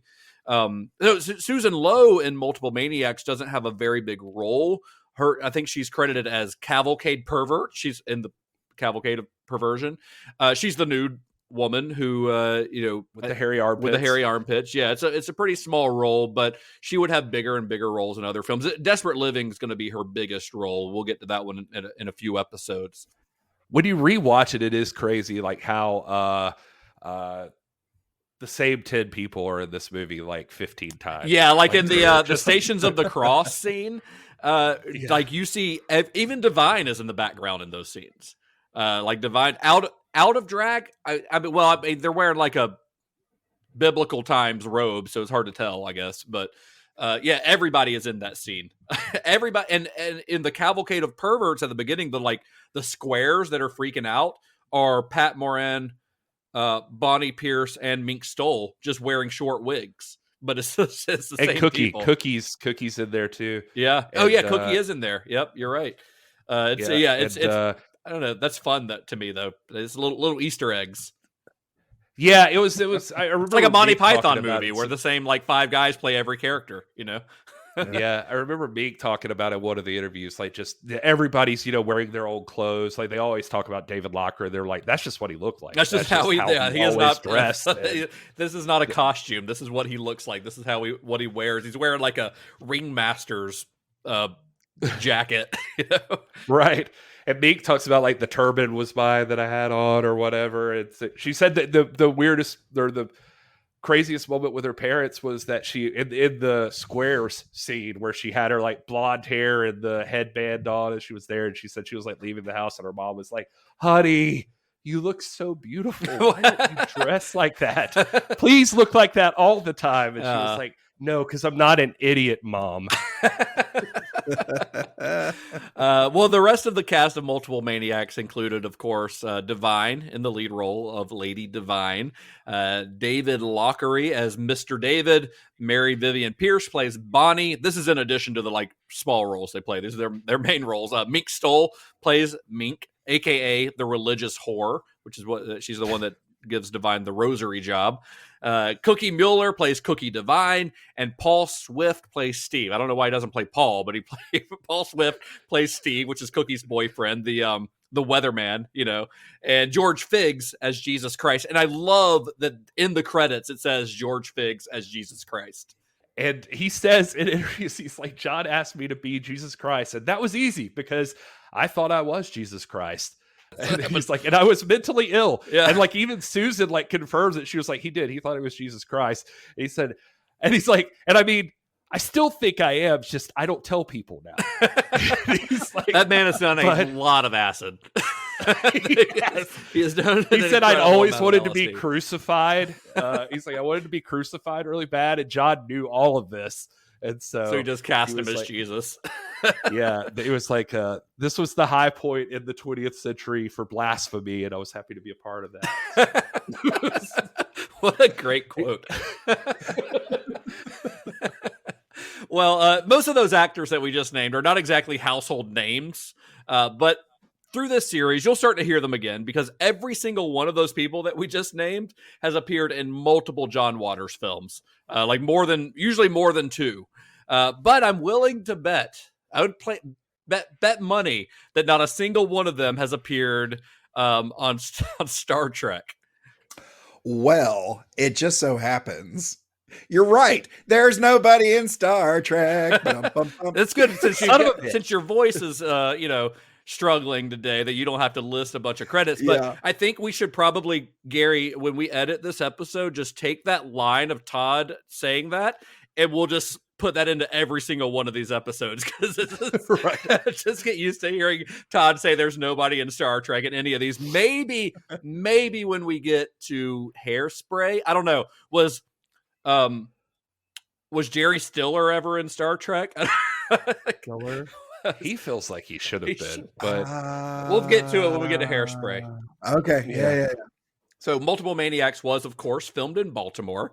That's going to be the case with every single one of these movies. The tents for the Cavalcade of Perversion were set up on the Dreamland lot, which was, John's parents' front yard. And the murders and lobster rape scene were filmed at Dreamland Studios, which was John's apartment, which they didn't even bother to redecorate, which is why you will see Andy Warhol prints on the wall and posters for Russ Meyer's movies. There's even a picture of Malcolm Soule in the nun habit on the wall there from Roman Candles. Nice. Yeah, it was weird too. There's like a now I'm thinking about Cookie's apartment or something, I guess. But yeah. Anyway. We should. I mean, it's Cookie's department in the film, is that? That's right. But it's John's department in real life. The child, the infant of Prague. The infant of Prague. There's like a thing there. The lobster card is there, I think. Oh, really? Yeah, it's all like on the wall in different places. But I think there's even an Elizabeth Taylor print he said he got from like an ex-girlfriend or something. Yeah, and the Andy Warhol, it's a Jackie Kennedy Andy Warhol print, which is probably, it was an original screen print, so it's probably worth millions of dollars now. And John Waters still owns it, he said. That's crazy. And to think about Baltimore, it made me think like, well, along with the family tree, we should have like a director roadmap someday. Like surely somebody's done that somewhere out there, like because I keep thinking about like Romero in Pittsburgh, or Jodorowsky in Hell, or something. Not yet. He's Shyamalan in Philadelphia. Philly, yeah. So the toughest location for them to find when they were making this movie was a church that would allow them to do the aforementioned rosary job scene. The most notorious scene in the film, easily, I think. The most controversial scene in the film, easily. So a friend of John's had told him about a priest who might let them use his church because he had let a few subversive political groups use the church for meetings in the past. So John contacted this guy about filming a scene in the church, and the priest said yes without even asking about the content of the scene. He didn't even ask. So he's like, yeah, you can film a scene here. Sure. So once they had set up in the church, one of John's friends kept the priest out of the way by engaging him in a political discussion. I think they were talking about like Vietnam and the Black Panthers or something, so he kept him out of the way, which allowed Waters and Mink, Stoll, and Devine to shoot this scene. There is also a scene, which I should also mention here. There's a scene at the end of the rosary job scene where you see a guy shooting up heroin. Yeah. That was just a friend of John Waters who was a heroin addict. And it has nothing to do with the story. John Waters just thought it would be like extra sacrilegious if they had filmed him shooting up heroin in a church. So he did. I feel like I read somewhere that was maybe the guy he knew that like helped set up the meeting with the preacher or something. It may have been. It's possible. Yeah. I think his name was Jack or something like that. I mean, shoving the rosary up the ass is, that's good. I mean, it's good. It's not good enough. But we could go a step further. Yeah. That's going to get topped in like 10 years. So what we got to do, we got to have live. So when you see the guy in that scene, though, he is like doing heroin, actual heroin. That's not a stunt. That's not a prop. Like the guy's shooting up heroin. And he apparently, John Waters said he lived to be like, he just died a couple years ago. Like he was a functioning heroin addict for his entire life. I don't know what a functioning heroin addict is, but he lived like to be in his like 70s, I think. A functioning heroin addict to John Waters, a star. So Keith Richards. Well, yeah. Good point. Excellent point. This was not necessarily an easy shoot. You wouldn't probably be surprised to know that they did not have permits to shoot in any of these locations. Wait, what? So they, anytime that they were shooting on the streets, they were just doing it kind of guerrilla style. When at times when they thought maybe there were going to be less people out. Yeah, Pat Moran's like in one of the interviews, like, John didn't have permission for anything. We had a camera, we had actors. Honey, we never pulled a permit in our life until Hairspray. By the way, they never, John Waters refuses to say what church he shot the rosary job scene in. Because he said that was from the screening. Yeah. Because he, the preacher asked them that. The preacher eventually saw the film when they premiered it. And John Waters... he was horrified, obviously. The priest was. So John Waters promised to never reveal the name of the church. And when you see them walk in the church, like the outer scene is not the same church that they shot the interior. But John Waters has to this day never revealed the name of the church. Although he also, I think, says that he probably couldn't remember it now anyway, because this was that's how Mink was too. I remember. Ago. Yeah, I remember Mink telling that story in an interview and being like, "I don't even." This was 60 years ago. Like, who knows? Yeah. So the camera that they used on the film was this single system 16 millimeter camera. It was the same kind of cameras that news stations used at the time, because this was before the advent of video. While this did allow Waters to shoot with sound this time, he could do dialogue, you had to shoot in all long shots because the sound was actually recorded right onto the film as it was being shot. So you could, that's why all of the dialogue scenes in the film, there's no typical coverage. He's not cutting back and forth between one person and the other like you're used to seeing. That's not because John Waters didn't know that you were supposed to do that. This guy lives on watching movies, but he had to shoot them in all these long takes because that was his only option, really. And the movie was what do you say? It was it was the kind of film that a newsreel would use or whatever. And he said it just didn't. This 24 frames per second thing would have made it impossible to sync up sound later. He pointed out one of the scenes I remember on the commentary, there's a pause right when it goes to the scene and they wait a second, then they start talking. And he's like, it's just because there's with the 24 frames per second, you have to give it a second for the sound to catch sync up. Huh? To sync up is something weird about that. He also admits that he had zoom abuse because he said he never had a zoom lens before. So he's just going in and out. So he's I definitely overused that. I mean, he starts out. That's how he introduces Divine. Is you see Divine's big naked ass laying down in that tent, and then he zooms in on the mirror, zooms out, and in the scene outside of the church, Divine and Mink are talking, and for some reason he zooms in on a guy behind them. and they go out of focus, but when he zooms back, they're still out of focus for a few seconds, because couldn't do anything about it. It's just the way he had to shoot. But because of that, he was able to shoot with sound, which is great. But because of the way he was able to, that he had to do this, it made it really difficult for the actors. John Waters, he's great at writing dialogue. His dialogue's really fun, and he had never had a chance to do that before. So he wrote a lot of dialogue, and they rehearsed for weeks before filming because they had to memorize this dialogue, because due to the way that they were shooting, if someone messed up, they couldn't retake part of a scene because he was having to shoot the whole scene in one take. So if somebody messed up a line, they would have to start all the way over from the beginning, which not only is a waste of time, but they don't have any money. So that's a waste of film, and film's expensive. And I don't think they were stealing the film by this point. I think they were actually buying it.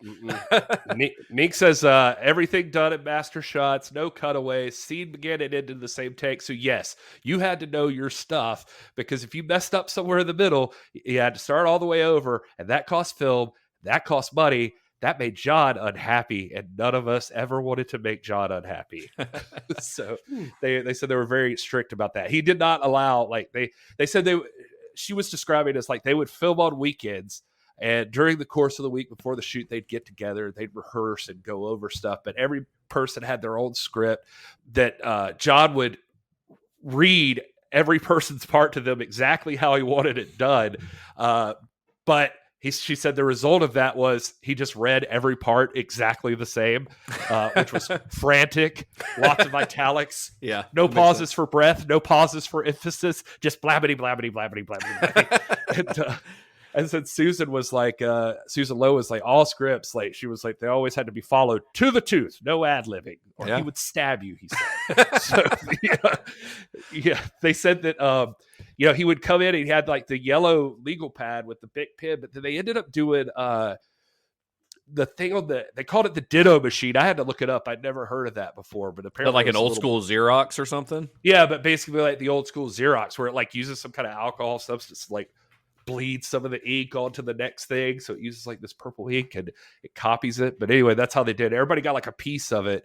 And anyway, the other little fun facts I thought were neat with the car that they jump into, where they're crossing the street after the very first scene, the whole sideshow thing, and Divine and everybody, and David Lockridge or whatever, they're walking back across the street, and the cars go by. Divine's really trying to figure out those cars are real people just driving on that street. And so the one car doesn't stop. So she has to wait. And then the other car does pause. He's oh, she was being sweet. So look at that. And so they get in the car. He's by the way, this car was on its last leg. This was legit Lockridge's car. And he was so we had to he pointed out a cut, and he's we had to give it a hot shot or something, I think is what he said, to get it going. He's now it's going. So then the next scene, it shows them pulling into a lot. He was watch it.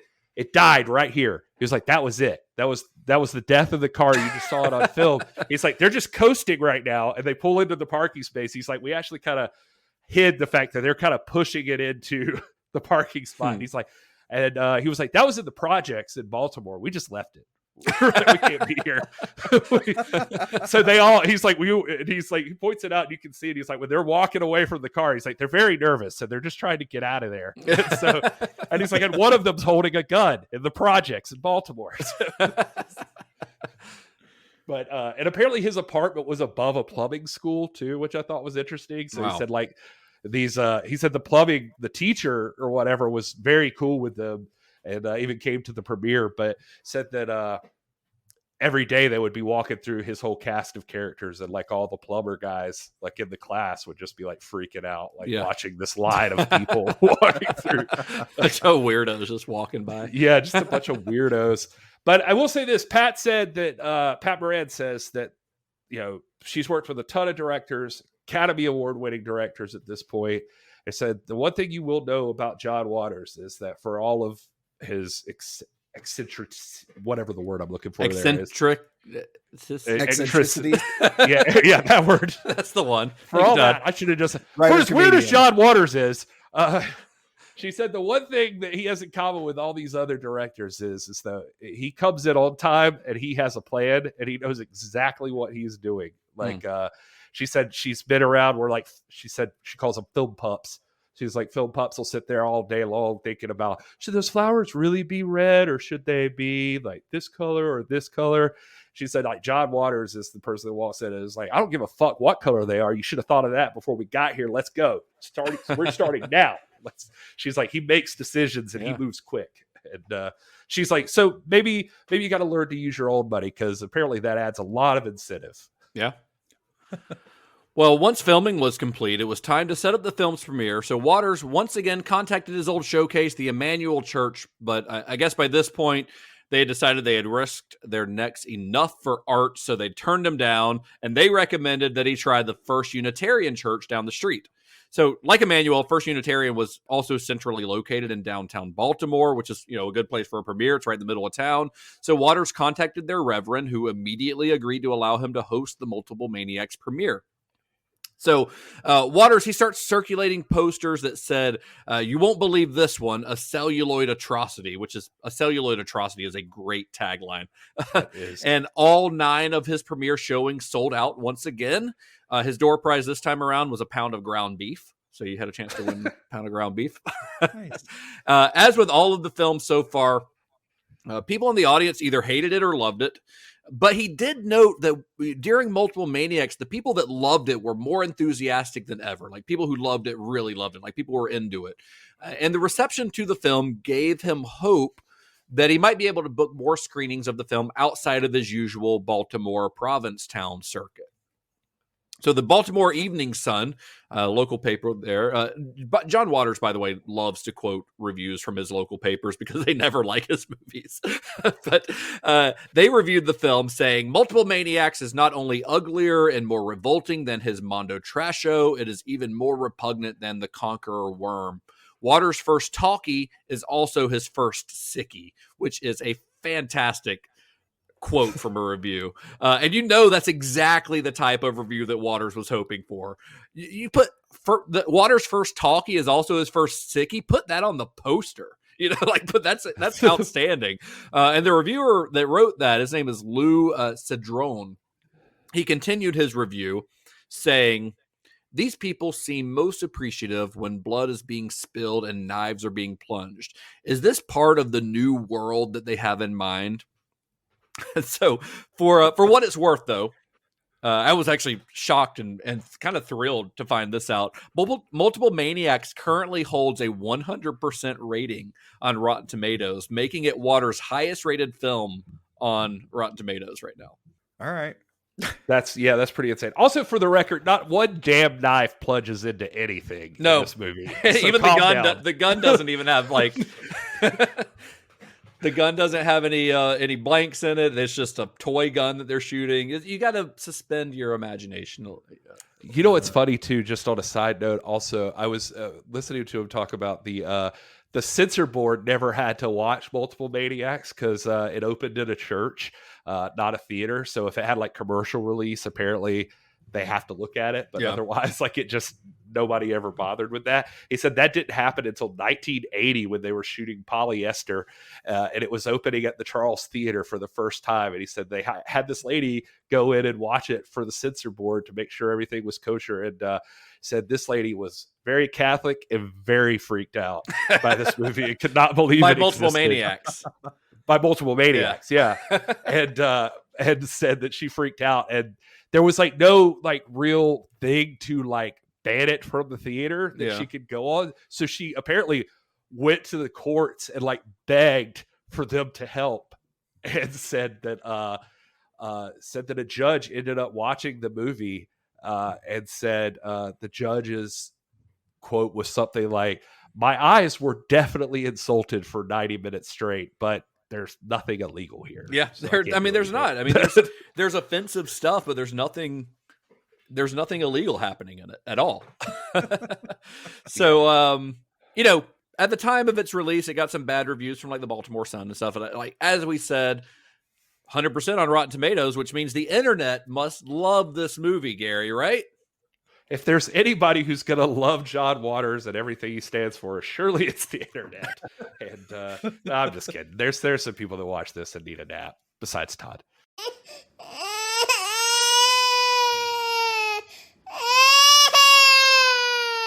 You know what's funny is there is actually there is no in between on this movie. Like when you go to user reviews on like IMDb, Amazon, love it or hate Letterboxd. Yeah, it is like 1 star, half star, and then it's like look at 2, there's nothing, 3, nothing, 4, nothing. It's just like maybe by 5 you pick it up, and then with some other people. But 2 to 4, nobody messes with that. Nobody feels that way about this one. We'll start with Kyle. A simple 1 star review. Ruined my day. Just poor Kyle. Just felt Okay. Here's a 1 star from Thullen, who says, John Waters trying too hard as usual. So yeah, another garbage movie from a very sexually disturbed film artist. Still trying to figure out the appeal of John Waters and having a hard time when I view drudgery like this. I'm a big fan of Crybaby and wish he would make more lighthearted affairs like that. Seems like most prefer his older, more obscure material, and well, I'm not one of them.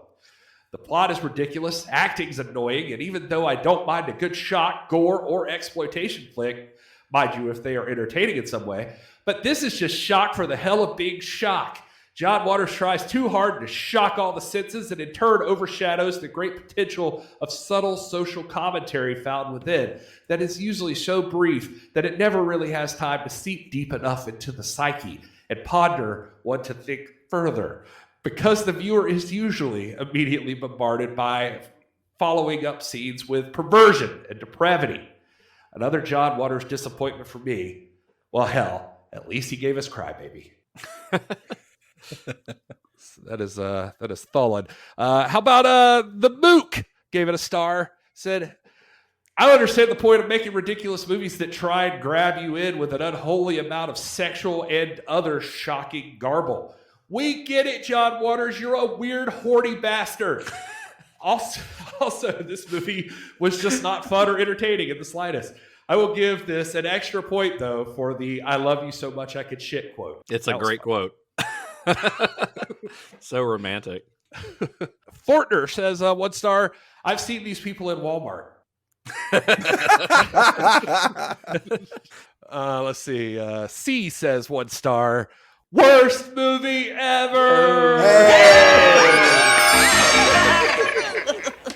All right. Production value is very poor. Looks like the cameraman was on acid. Probably was. Plot is so boring and the shock of all the gimmicks is brainless. Wasted $3. Well, the cameraman was John Waters, so he probably...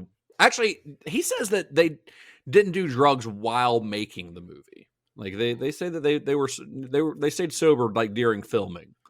Doesn't mean he wasn't doing it the night before or whatever, I guess. Aaron gave it 1 star, and his review just says, so I've got a Plymouth, a giant lobster costume, Divine, and a camera. Let's make a movie. # stuff John Waters would say. Stupid. I can't even pronounce this guy's name, but it's a ½ star. Aside from the lobster scene, a waste of 90 minutes. Oh, so they liked the lobster scene. The lobster scene.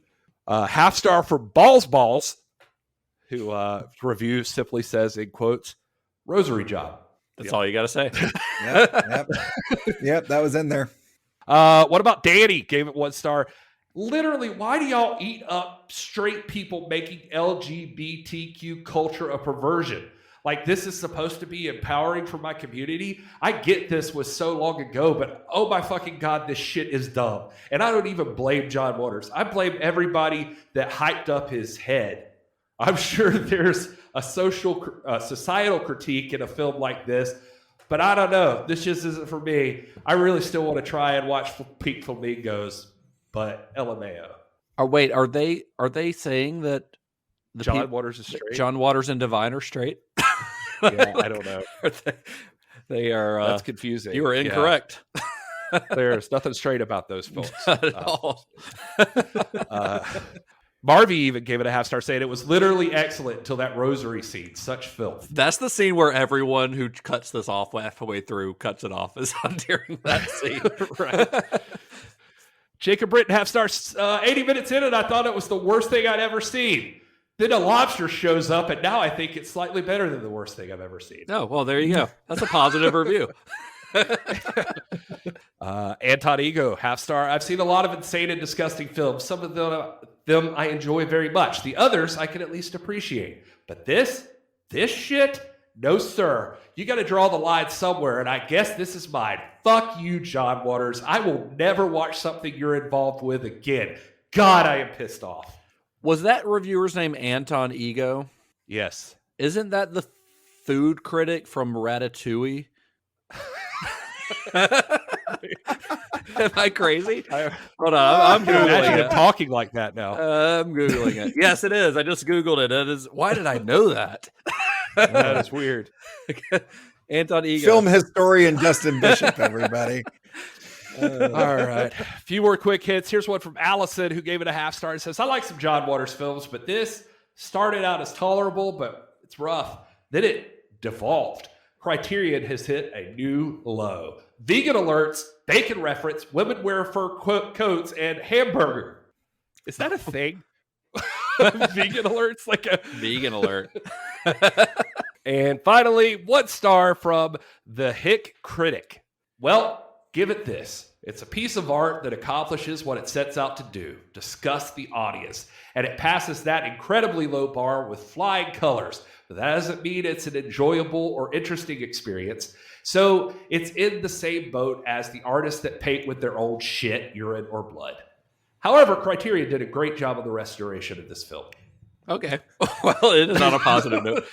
Using their own piss, shit, and blood. I got it. Yeah. Right. The Hit Critic, huh? All right. So, well, guys, this welcome, I guess, to the world of John Waters for the uninitiated. Yeah. Before I get into my thoughts on this film, I'm just fucking dying to know, Todd. Me and Gary were even talking last night about like, what the fuck is Todd gonna think of this? I mean, we thought the same thing with our Alejandro Jodorowsky series, and then you quit. Yeah, I'm excited too because I forget how it came up, and I was just like, I'm just excited to see what Todd says. And Justin's like, he's gonna hate it, isn't he? And I was like, yes. I was like, I didn't love it, so Todd's gonna hate it. Well, first of all, Kat Davis stopped watching Cinema Shock movies long time ago. Excellent. So I hope she came back for this one. Yeah. Wait, she watched the Spider-Man movies though? Like, nope. No, but she stopped watching even longer before that. I was like, hey, we're doing Spider-Man. Do you want to watch that? She's like, I'm all set. I'm like, okay. Wow, she's just anti-Cinema Shock, huh? Yeah. She's not a fan. It finally worked out that I was like, I need to watch this. So Jennifer, I'm going to put this on. And she was doing something else, but she got sucked into it, like started watching it. By the time we got to Rosary Job, she was like, what is this? Why are you watching this? This is terrible. You mean your Catholic wife? My Catholic wife, yes. So at she was like, I don't even think I'm that religious anymore, and I'm kind of offended by this. Well, at one point, I heard from behind me, I heard Kat go, so are they just naked this whole movie? There's not that much nudity in it. I mean, right. Well, it was the one scene between Bonnie and Mr. David, I think. And it was just it's a bit of an extensive scene, and they're both naked. So yeah. But so when the movie started, I was just kind of like, okay, if this is going to be like, hey, here's the trip around John Waters' idea of a freak show, and be like, okay, all right, fine, whatever. And then it kind of shifted into this sort of a heist, revenge tale. And I was just kind of like, all right, so, we've got something going on here. Then she goes into the church and has this experience with this woman while it's juxtaposed with, the death of Jesus Christ. I was like, okay, so we're diving a little bit deeper. Maybe this film has something to say. Then we get to the lobster scene, and I was like, I'm not sure what to think. well, to be fair, I mean, there is a lot of satire in this, But the lobster scene is just in there because he thought it was funny, I think. Yeah. I was about to say that point with Jennifer was like, it was definitely like already she was done. And then she would like, the lobster comes out and she's like, okay, what the fuck? Like, what is that? Is she getting raped by a lobster? Right. So like, I will say this movie took me on a ride. I kind of like the guerrilla style long takes. And it was kind of fun because I think at one point when Mink and Divine come out of the church, a couple walks past them, and to keep the scene going, you can tell John kind of shifted the camera over so that they would be hidden behind Divine. Well, yeah, because those people are clearly, they're not extras. They're just people who are right. Because at one point they street. turn around and look at what's going on. So I kind of dig that aspect of it, and the black and white I think adds to the look. It's pretty cool. I do not feel the need to ever watch this again.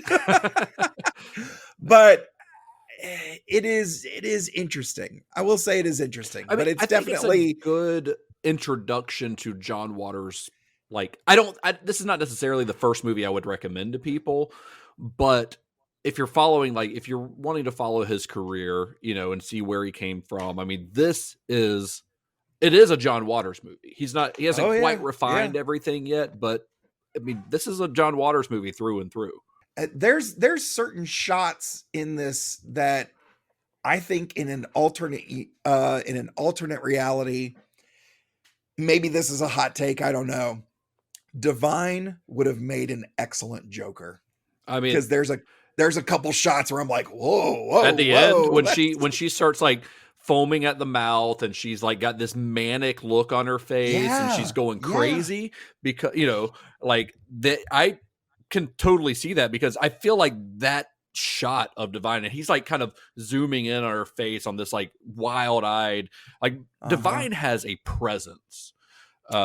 Despite what you might think of the film, like you cannot deny that Divine has an absolute presence. Now, is she a great actress? Not really. You know, but she's so charismatic and so watchable that that doesn't really matter, you know, because you can't take your eyes off of her. Let's not mince words. There's not a good performance in the film. No, there's not. No, but that's not the point. Yeah, it's none of these are trained actors, right? I would have. It's a bunch of friends getting together to make a movie. Exactly. In your telling of John Waters' personal history, when you got to the part of he left film classes and watched movies all day, had the second part of that sentence been he stopped going to film classes and instead took English and philosophy classes, then his filmography would have been completely different. Oh yeah. But it is what it is. He had a very distinct idea of what he wanted to do at a very young age. Mm-hmm. And I have to imagine that he did it. He accomplished it. Yeah, you're right. For someone so young, I think he was 23 when he made this movie, to have such a unique and specific vision for what he wants to do with his art, and is able to pull it off with very limited resources. And as we see his career go on, he gets a little bit more and more resources. I think Pink Flamingos this was shot for $5. I think Pink Flamingos was maybe $10,000. So still incredibly low budget. But as he goes on, he gets more and more resources, but he never loses his like vision for what he wants to do. You know, he doesn't always try to shock like he does in these early films. As he goes on, that's no longer his priority, but he still is making movies that nobody else could or would ever make. You can tell he's definitely out to like shock people with this one, and you can appreciate that about it. I think every issue I have with it is stuff that can be fixed over his career, like just technical things. There's a lot of from a technical standpoint, it's not great. I mean, that's clear, you know. And I think even him piecing together the scenes and stuff, like I think some things for me were drawn out a little too long. Yeah. There was some, somebody called it boring in one of those reviews. I don't think it ever gets like completely boring, but it does. Like sometimes you're like, okay, time to move on to the next thing. Even the rosary scene, which I don't find. I mean, I understand why it's offensive to people. I just think it's so ridiculous that like I can't help but laugh at it, but does it go on too long? Yeah, it goes on too long. John Waters even says it goes on too long. Like he knows that now with decades of experience. There's like these pacing things, he'll probably work on or refine. Right. Well, I was just going to say an interesting point to that was as I was watching it, it did feel like it was dragging on, and I hit pause real quick just to see where I was at in the runtime. And I was surprised at how far along I was in the movie. I was like, oh, is this moving faster? And I just didn't pick up on it or whatever. So I think there's not a good balance of pacing. Well, and that's just there are scenes that go on too long, and there's other things that maybe there's a whole bunch of little things real quick that end up making up for that or something like that. I don't know. It's balanced. It's balanced by the people that are in it, because although they aren't trained actors, there's something intriguing by a lot of these people. Like I mentioned, Meek and Divine, obviously. I think David Lochary and Bonnie Pierce, like they're all very watchable, even though they're clearly not like great actors. That whole opening, like I was super into the opening, the sideshow stuff. Yeah, the cavalcade of perversion is outstanding. It's so good. And even when you think like, God, they're really letting David Lochary talk for a long time on this, but he's just like kind of, I like listening to him talk. Yeah. So it was kind of okay. Yeah. And, I was, it was mostly just the pacing stuff, I would guess. I mean, there's the obvious stuff like, he got Zoom happy and all that weird shit. But it is impressive. I'm always going to be impressed by somebody that young who just goes out and makes something happen. Just like does that. it. I can't hate on that. Yeah.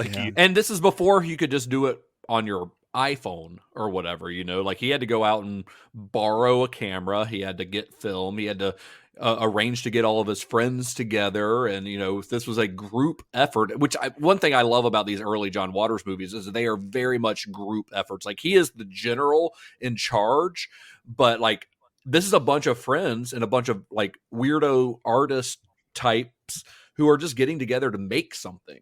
Which is cool, and I mean, and he had to go so far. Like, I think, at the end, the National Guard is chasing Divine, and that's the actual National Guard. Like, he managed to get the Baltimore National Guard in the film. And, like he shows a lot of ambition for like 23 years old. What the hell was I doing? I was not doing jack shit, Yeah. I had, cause I can't help it. And we talked about this already, but like Hodorowski, like I thought a lot about his stuff. And what was weird I was struggling with Waters at first was that it began to feel less like a story, although there is like a through line, obviously. But it did feel like sometimes he was just finding a way to get some weird shit into a movie that he wanted to shoot, like trying to piece it in there. So it didn't flow as naturally as I guess it could have. And then I would think about like Hodorowski stuff, and then I would be like, man, as much as the problem is he gave me, I also felt like I could watch his stuff and be like, all the weird shit, especially when he'd explain it in a commentary. Like I'd be like, okay, I see what you were doing, like what you're alluding to here, or what this is, symbolizing in this scene and that sort of thing. Even if I would never have I don't know. It's just the weird. And I felt that with Waters, I was like, why are you doing this? What is this? But then I the more I read about him, I guess I got, you're into surrealist stuff, and this is more along those lines, like just I don't know. It's weird. Always with these things, one of my biggest things I walk away from wondering is like, I'm obviously no art critic, so or a film critic really. Like what? I don't know how successful something is. Like, if you're making something that nobody watching it is going to get right off the bat, or like be interested enough to analyze further, did you succeed or did you not succeed? Right. You know what I mean? Like, and I don't know. And that's always the weird thing. Like, how many people? Obviously, there are people that watch Multiple Maniacs and they love it. Yeah. But not everybody's going to watch this and be like, wow, I really wonder what he was going for here. And the more you read about it, you can find like these little things, like the dude in the bed with Cookie that's a weatherman. Like I was like, I don't get this weatherman thing, but it turns out it's not a weatherman. It's like part of the Weather Underground. Yeah, the Weather Underground. It's a political movement. So people watching the movie at the time would have absolutely known what that was. You know what I mean? And he talks about that a lot, like the hamburger scene in the Cavalcade of Perversion. Yeah. It's like he was talking about the hamburger's $1. He's like, that joke doesn't work anymore. He's like, but it was like that was expensive at the time. That was that's an absurd amount of money for a hamburger. Right. He's like, now I regularly eat at a restaurant and pay $18 for a hamburger. Right. So. Exactly.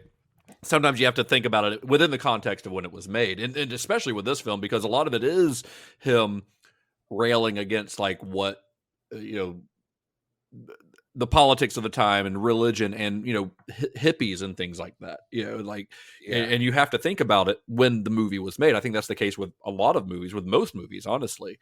I mean, we talked about how John Waters clearly knew the types of movies, the type of art he wanted to make. Even back, when we described Hag in a black leather jacket, like that sounds like a John Waters movie. He was 17 years old.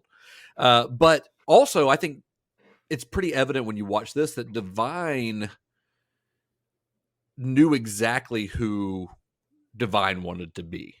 Like Divine had not come up with that iconic look. That doesn't really happen until Pink Flamingos, when what's his name, Van Smith. I think Van Smith is their longtime makeup designer, starting with Pink Flamingos.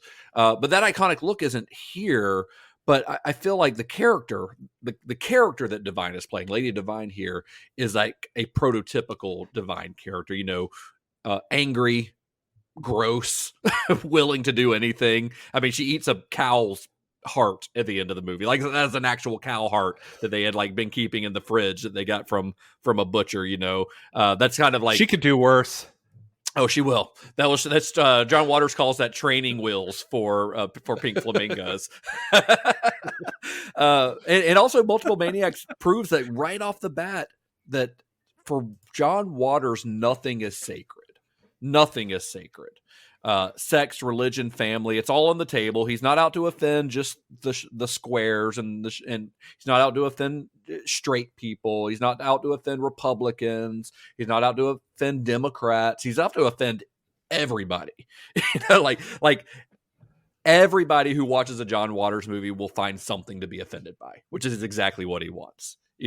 And not because he wants to like make people mad. He just likes to get a response out of people. And I know that this, and honestly, most of his movies are not going to be everyone's cup of tea. In Multiple Maniacs, the acting is amateurish. We've talked about that. The action is clumsily staged. There are, we mentioned shots that go out of focus. I mean, it's clearly made by a bunch of folks who don't quite know what they're doing yet, but what makes it work, I think, what makes it work for me, and what makes a lot of his movies work for me, is that John Waters is a filmmaker with a purpose. Like he has a purpose that he's shooting for, and he almost always nails what he's going for. So we've mentioned the Criterion restoration of this, which is a phenomenal restoration for if you ever go look up pictures of what it looked like before. I mean, the print was sitting in John Waters' attic for decades, just in a sweltering heat. There's no reason that this movie should even survive, but Criterion did a miracle with the restoration. But in that Criterion collection set, there's a really great essay written by Linda Jablonski. I'm just going to read a quote from it because I thought that this really kind of hit the nail on the head. She says, "Indignation grounds this and every one of his films, whether they're taking on religion, gay icons, bigotry, homelessness, the dictates of beauty, the desire for fame, or middle-class complacency. This is what makes him a subversive filmmaker, not the lewd or criminal behavior that his characters embrace. They may be savage and strange, but they have principles," talking about his characters. And I'm like, that's it. That's why his movies work, because he's not just like his character. There's a warmth to his characters, even when they're kind of disgusting people. Like, you still can't help but watch them and be drawn in by them. And like I said at the top of the show, Multiple Maniacs is a punk movie. John Waters is a punk filmmaker. This is a movie made by a bunch of misfits who were battling the conventions of what society was telling them was good and decent. And then they use their art to create a response in their audience, and they satirize everything from religion to politics, but they do it in a way that's funny. Like, this is a funny movie. I think John Waters movies are very funny. It's sometimes easy to get distracted by how amateur it looks and how, the performances not being great and things like that. But if you really pay attention to how it's written, like the dialogue, I think John Waters' dialogue is hilarious. I think it's really funny. I think it's snappy and smart, and I think it's something that he gets better with over the years. But like, if you read like that, like the thing that you read at the beginning of the show, Todd, when you were doing your intro, that's funny. That's fucking funny. And yes, it's delivered in a way that's not great because David Lochry's not a great not a great actor, but it's funny. And I think one thing that I really realized as I was researching this, especially, and then watching the film again, is that you can really see Waters' influences here. The cinema verite-esque way the film was shot, that documentary almost look, was really done out of necessity because that's the camera he had and that's what he had to work with. But it does conjure up images of French New Wave films, the kind of stuff that he was seeing in New York. But then there's also plenty of influence from exploitation flicks and monster movies. I mean, what is the divine Lobstora scene other than a play on a kaiju battle? I mean, that's what it is. Like a bit, yeah. Like Divine is Godzilla. Divine is a drag queen Godzilla. Monster versus monster. Exactly. That's quote, exactly. Quote, unquote, that is 100% correct. It's stuff. It's stuff I saw. He talks about like.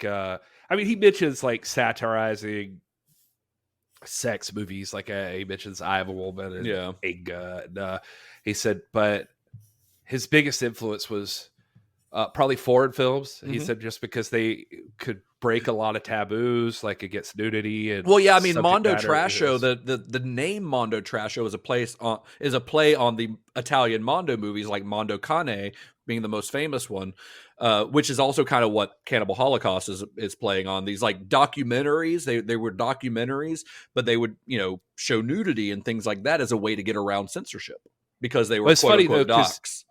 You mentioned earlier like his interest in art house or art theaters and stuff like that. He's obviously like a fan. He's an art fanatic or whatever, but he talks about it stuff like loving nudie movies and drive-ins and all of that stuff. He says, I also love all that stuff, but I wanted to use like all of those different elements in a movie that would open at an art theater. Right. I mean, even the name Multiple Maniacs is inspired by Herschel Gordon Lewis's 2000 Maniacs. That's where the name comes from.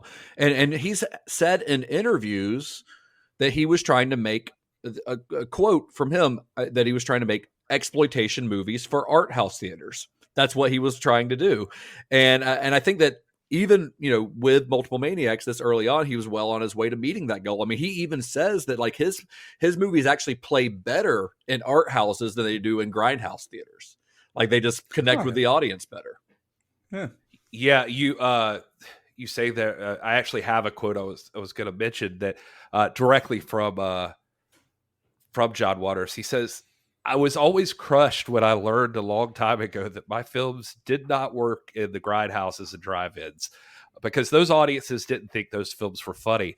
They were screaming in the horror movies. They were jerking off in the sex movies. We were laughing and embracing them for how extreme they were, but we were always one step removed with irony, and that's why my films didn't work with those grindhouse theaters. Yeah. So he seemed bummed that they didn't work with those same audiences that he obviously also loved. Yeah. Well, guys, I think we are just about... This is just about right time to wrap things up, but we need to get into further viewing for this week. So I'm going to start. Let's start with Mr. Todd A. Davis. Since you're such a big fan of this film, what would you pair with Multiple Maniacs as a double feature? I feel like in the discussion, I really did try to stay positive. You did. I was shocked and surprised, and thank you. So I really expected you to kind of like dismiss this movie more or bash it. But I felt I was honest, like you were real. So I in continuing with that, I got to admit, I have an issue trying to pair this with something. It's There's a tough not one. a lot of yeah. I mean, unless it's you like could go Pink Flamingos. right. If we Yeah, I was if gonna we say hold, other John Waters movies. right, if we hold to our rules of like, okay, nothing else from the filmography, you know, no sequels, yada yada yada, then it does become kind of tough because what you just said, Justin, like it doesn't really work with grindhouse stuff. It's not exactly an art film. I mean, it's kind of both while at the same time being its own thing. So for this, it made me think of two other movies. So it made me think of like if there was this movie and this movie, Multiple Maniacs ends up kind of being in the middle, where it's a lot of really weird, bonkers stuff that you question why somebody would film that, but also like, okay, they were trying to say and do something very unique. So I'll start with that one, trying to say something, but holding true to their vision, heavy on the dialogue, and a couple of similarities. From 1994, the tagline is, "Just because they serve you doesn't mean they like you." Oh, that's easy. I just watched that movie, so it's Clerks. Yeah, it's Clerks. And speaking of a movie where one thing you mentioned about Multiple Maniacs was there's not a single good performance in the whole film. Yeah. Listen, and I adore Clerks, but there's I not love Clerks. You could argue that Jay Muse is good, but he's really not. Like he gets better. He gets better. But Silent Bob for his two lines. There you go. But every performance in that movie is trash, but it's still a fantastic film. I love it. It's still my favorite Kevin Smith film. Exactly. Pretty well written. Very well written. Shot in black and white out of necessity. That leans heavily on the location, Red Bank, New Jersey, very guerrilla style. He did have permission to shoot there, though. Right. But it's also a bunch of friends getting together, making a movie. Exactly. So that's one end of the spectrum. The other end of the spectrum, from 2002, the tagline is "Do not attempt this at home," based on the wildly popular MTV TV show. Oh, that's Jackass then. It's Jackass. I just rewatched all of those movies right before the new one. God damn, nothing makes me laugh as much as Jackass does. yeah. And it's stuff where you're going, why? But you can't stop. Every single one of them is every single one of those movies is great. And so, all those guys are not good actors. Johnny Knoxville, who has been in a bunch of good movies, who has been in a John Waters movie. Yep. He's in a Dirty Not Shame. a great actor. No, well, but he's he's fine you because can't help but watch them. Johnny Knoxville is one of those actors who basically just plays Johnny Knoxville in every movie. And if you're okay with that, then he's not bad. He's just there's not a lot of range. Right. So I feel like if you take elements from both of those, somewhere in the middle is Multiple Maniacs. Okay, I like that. I like it. How about this is one of my favorite further viewings from you, Todd. Especially Clerks. I think Clerks is a great parallel. Honestly, I think that was a good one. How about you, Gary? Wow, you have a lot to live up to now. Yeah, I was gonna say I actually feel kind of good that Todd did such a nice job there because I have no fucking clue. Really, nothing? You got nothing? I don't know. I mean, honestly, the first one I thought of, and this is not my official pick, but Fondo Elise. For some, okay, so I almost said like a Hodorowski movie like that, but I don't know. It feels like they're. I can't believe I'm going to say this. I feel like Fondo Elise is better made than Multiple Maniacs. Like it's more refined, like in all those places that I thought, John, like it'll feel like you're watching a real B movie to like a actually sort of professional job here. Right. It's I feel like I'm insulting John Waters and I don't mean to. I just mean it's I don't know, there's trade-offs you'd make because also I could get behind everybody in multiple maniacs more than I can Fondo and Lise. Oh yeah, definitely. I get pretty sick of fucking Lise. Yeah, yelling out she's Fondo. terrible. And Fondo is also terrible. They're both terrible people. Yeah.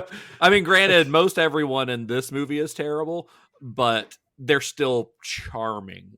Like, you know, that's the thing about John Waters' movie is that there's a lot of like awful characters, but you still like love watching them. You know, I almost honest to God said something like Rocky Horror, but I felt like that was too on the nose or something. Yeah. But it has the, you know, even when I don't know why I just forgot the fucking character's name. From this movie or from Rocky Horror? No, from Rocky Horror. Why did I just forget? Brad, Janet, Dr. Frankenfurter, Riff Raff. Frankenfurter. God bless. I was like, oh, maybe we can edit that out. No, we're listening.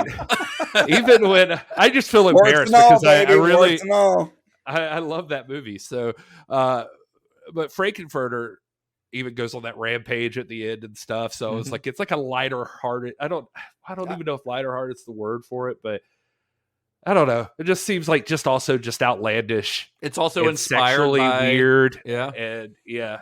I mean, that's not, so I could see that. That's not a bad pick. I think just based on knowing that it was a influence, I decided to watch this movie for the first time in many years. I've seen it once before, probably 15 years ago, maybe. But Herschel Gordon Lewis's 2000 Maniacs. Just have a Maniac double feature. Not with Maniac though, because that's less fun. That's a less fun. It's going to be a real downer. It's a less fun. I love Maniac, but it is a bummer of a movie. But no, 2000 Maniacs, 1964. Herschel Gordon Lewis, the godfather of gore, another filmmaker with some great nicknames like John Waters. If you've never seen it, it is probably H.G. Lewis's most well-made movie. I think I like Blood Feast a little bit better. I think Blood Feast is a little more fun.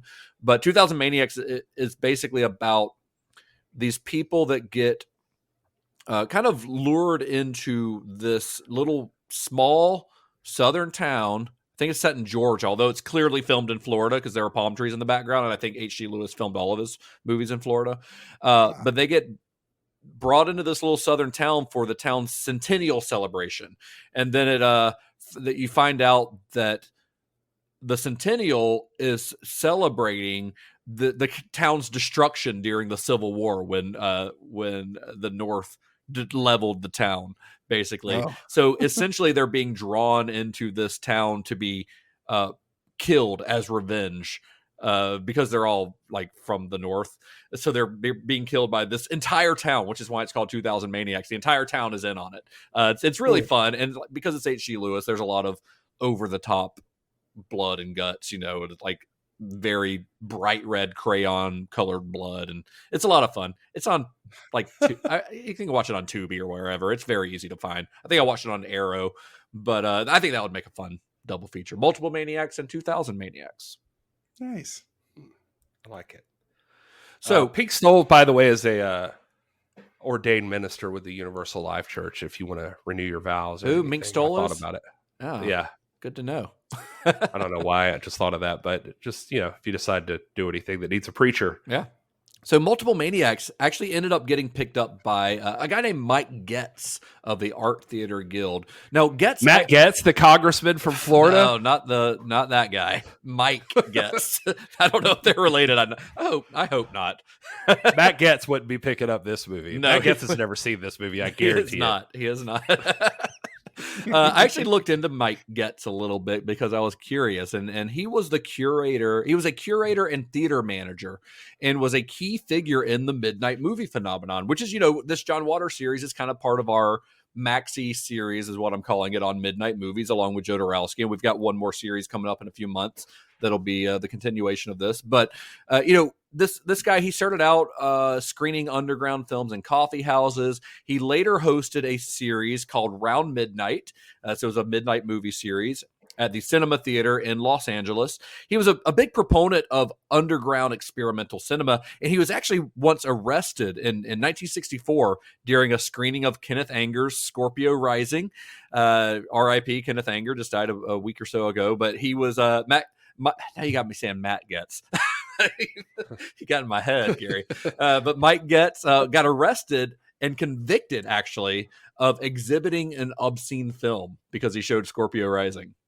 Oh, Yeah. wow. So anyway, a few years later, he picks up Multiple Maniacs and he puts the film on tour, doing midnight shows in 16 cities, including Cleveland, San Diego, San Francisco, Los Angeles, and London. And Waters and David Lockery actually drove cross country from Baltimore to Los Angeles to attend the LA premiere. And he mostly did it because the Manson trial was about to begin. And John Waters, again, obsessed with the Charles Manson case, and he wanted to attend the trial, which he did. John Waters attended the entire Manson trial. But he went to the LA premiere. And the premiere was packed. The film got rave reviews. With the Los Angeles Free Press favorably compared the film to Todd Browning's Freaks, which John Waters just loved that comparison. San Francisco, however, that's where the film enjoyed its biggest success. San Francisco was really the place where, outside of Baltimore, where John Waters really started to get noticed, which is probably why he moved there later on. But Multiple Maniacs was shown there at a movie house called the Palace Theater. The Palace Theater's main attraction was an avant-garde theater troupe that Waters described as a drug-crazed group of hippie transvestites called the Cockettes. Like the Rockettes, but yeah. Oh, okay. Yeah. By the way, if you want a further viewing, there's a documentary on the Cockettes. The documentary is called The Cockettes. And you can watch it for free on Tubi. I watched it a couple days ago. It's pretty fun. It's very, standard talking head, but yeah, I saw The Cockettes, the Gary's Mom story. Hey, is that a different? Is that a different thing? That's the Cockette with no S, singular. Oh, just yeah. Okay. Yeah. You know what? You can't hate on people that go out and do something that they love and make a job out of it. And I don't see what the big deal is. So Multiple Maniacs played at the Palace regularly. Basically, they would screen like underground films, cult films, and the Cockettes would perform, and then they'd show the movie. That's kind of what the Palace Theater did. So Multiple Maniacs plays there for months regularly at midnight shows. It was a huge hit. John Waters had really found his audience there, and the manager for the Cockettes, I think his name was Sebastian, the manager for the Cockettes. He loved Multiple Maniacs, and he loved it enough to he offered to fly Divine out to to San Francisco for an appearance at the Palace. So Divine hopped on Divine hopped on a plane in full drag, by the way. Only time that Divine's ever really done that. Full drag, gets on an airplane by himself in full drag. 1970? Probably 1971 by this point. And flew across the country, and the Cockettes were all like waiting at the airport for him to come off, and they're all in full drag. So it had to be. Can you imagine being on that plane and you get off and you've got this 300-pound drag queen in front of you, and then walk out and there's all these drag queen hippies waiting on him, like waving signs like Divine and all this, but this sounds insane. Anyway, so Divine gets there, and they're doing this live show. Basically, they're showing Multiple Maniacs, and Divine's going to do a little performance beforehand. And John Waters actually wrote a special live show for Divine for the occasion. And John Waters would come out on stage and introduce Divine as the most beautiful woman in the world. And then Divine comes out on stage, full Multiple Maniacs costume, like the exact thing that she wears in the film, the Liz Taylor wig and everything.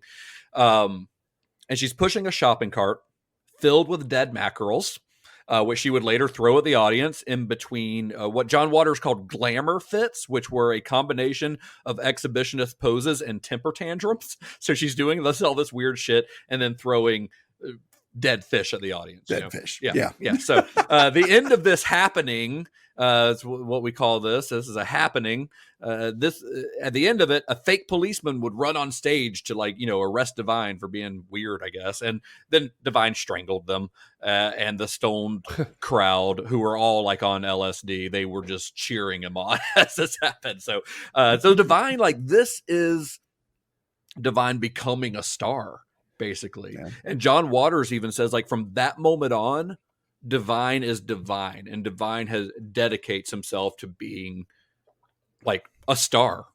Like this is because of these shows in San Francisco.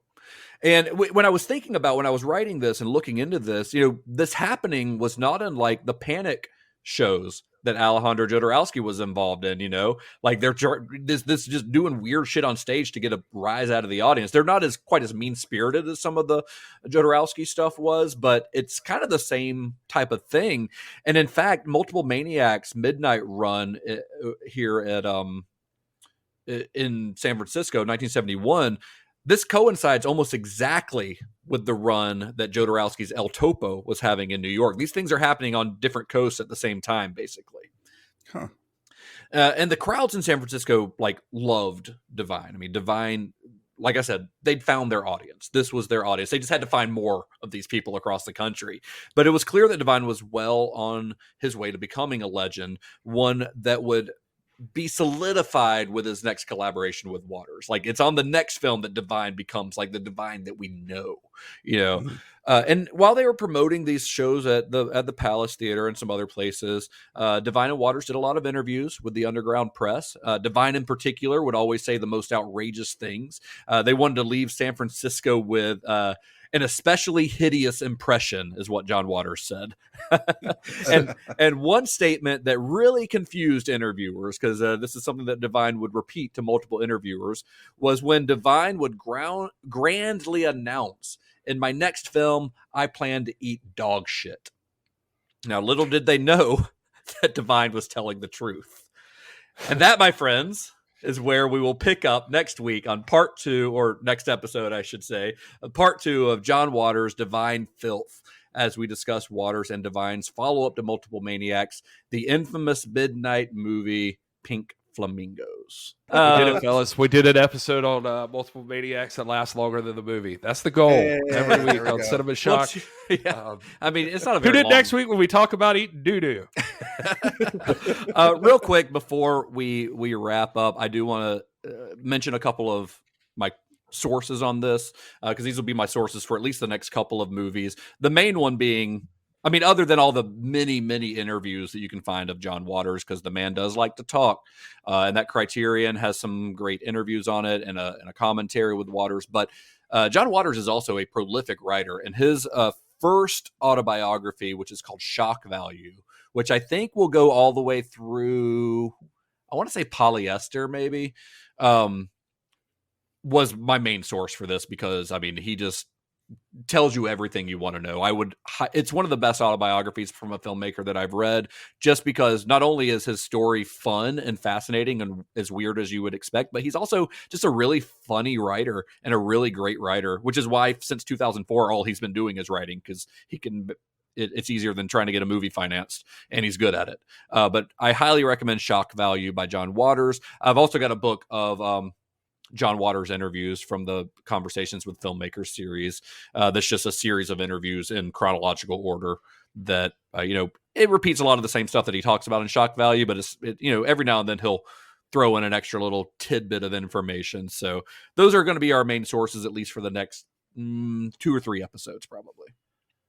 I don't reveal my sources. No, Gary's sources are confidential. Well, guys, where can y'all be found on the internet?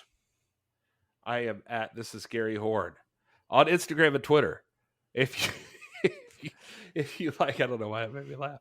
If you like wrestling, I host This Is Pro Wrestling at This Is Pro Wrestling on YouTube and at TIPW Show on Instagram. I also work with the National Wrestling Alliance, and you can access their links in their bio on Instagram at NWA. And I'm working my way through the entire Star Trek franchise in chronological order on my show, Computer Resume Podcast, available now wherever you get your podcasts and on all the socials at Computer Resume. I'd also like to give a quick shout out to Proudly Go. I mentioned them earlier in the show. To Proudly Go is a 501c3 nonprofit organization formed for the purposes of creating safe and supportive spaces that celebrate science fiction, promotes LGBTQIA plus community, and partners with important community causes to empower and foster a kinder and better world.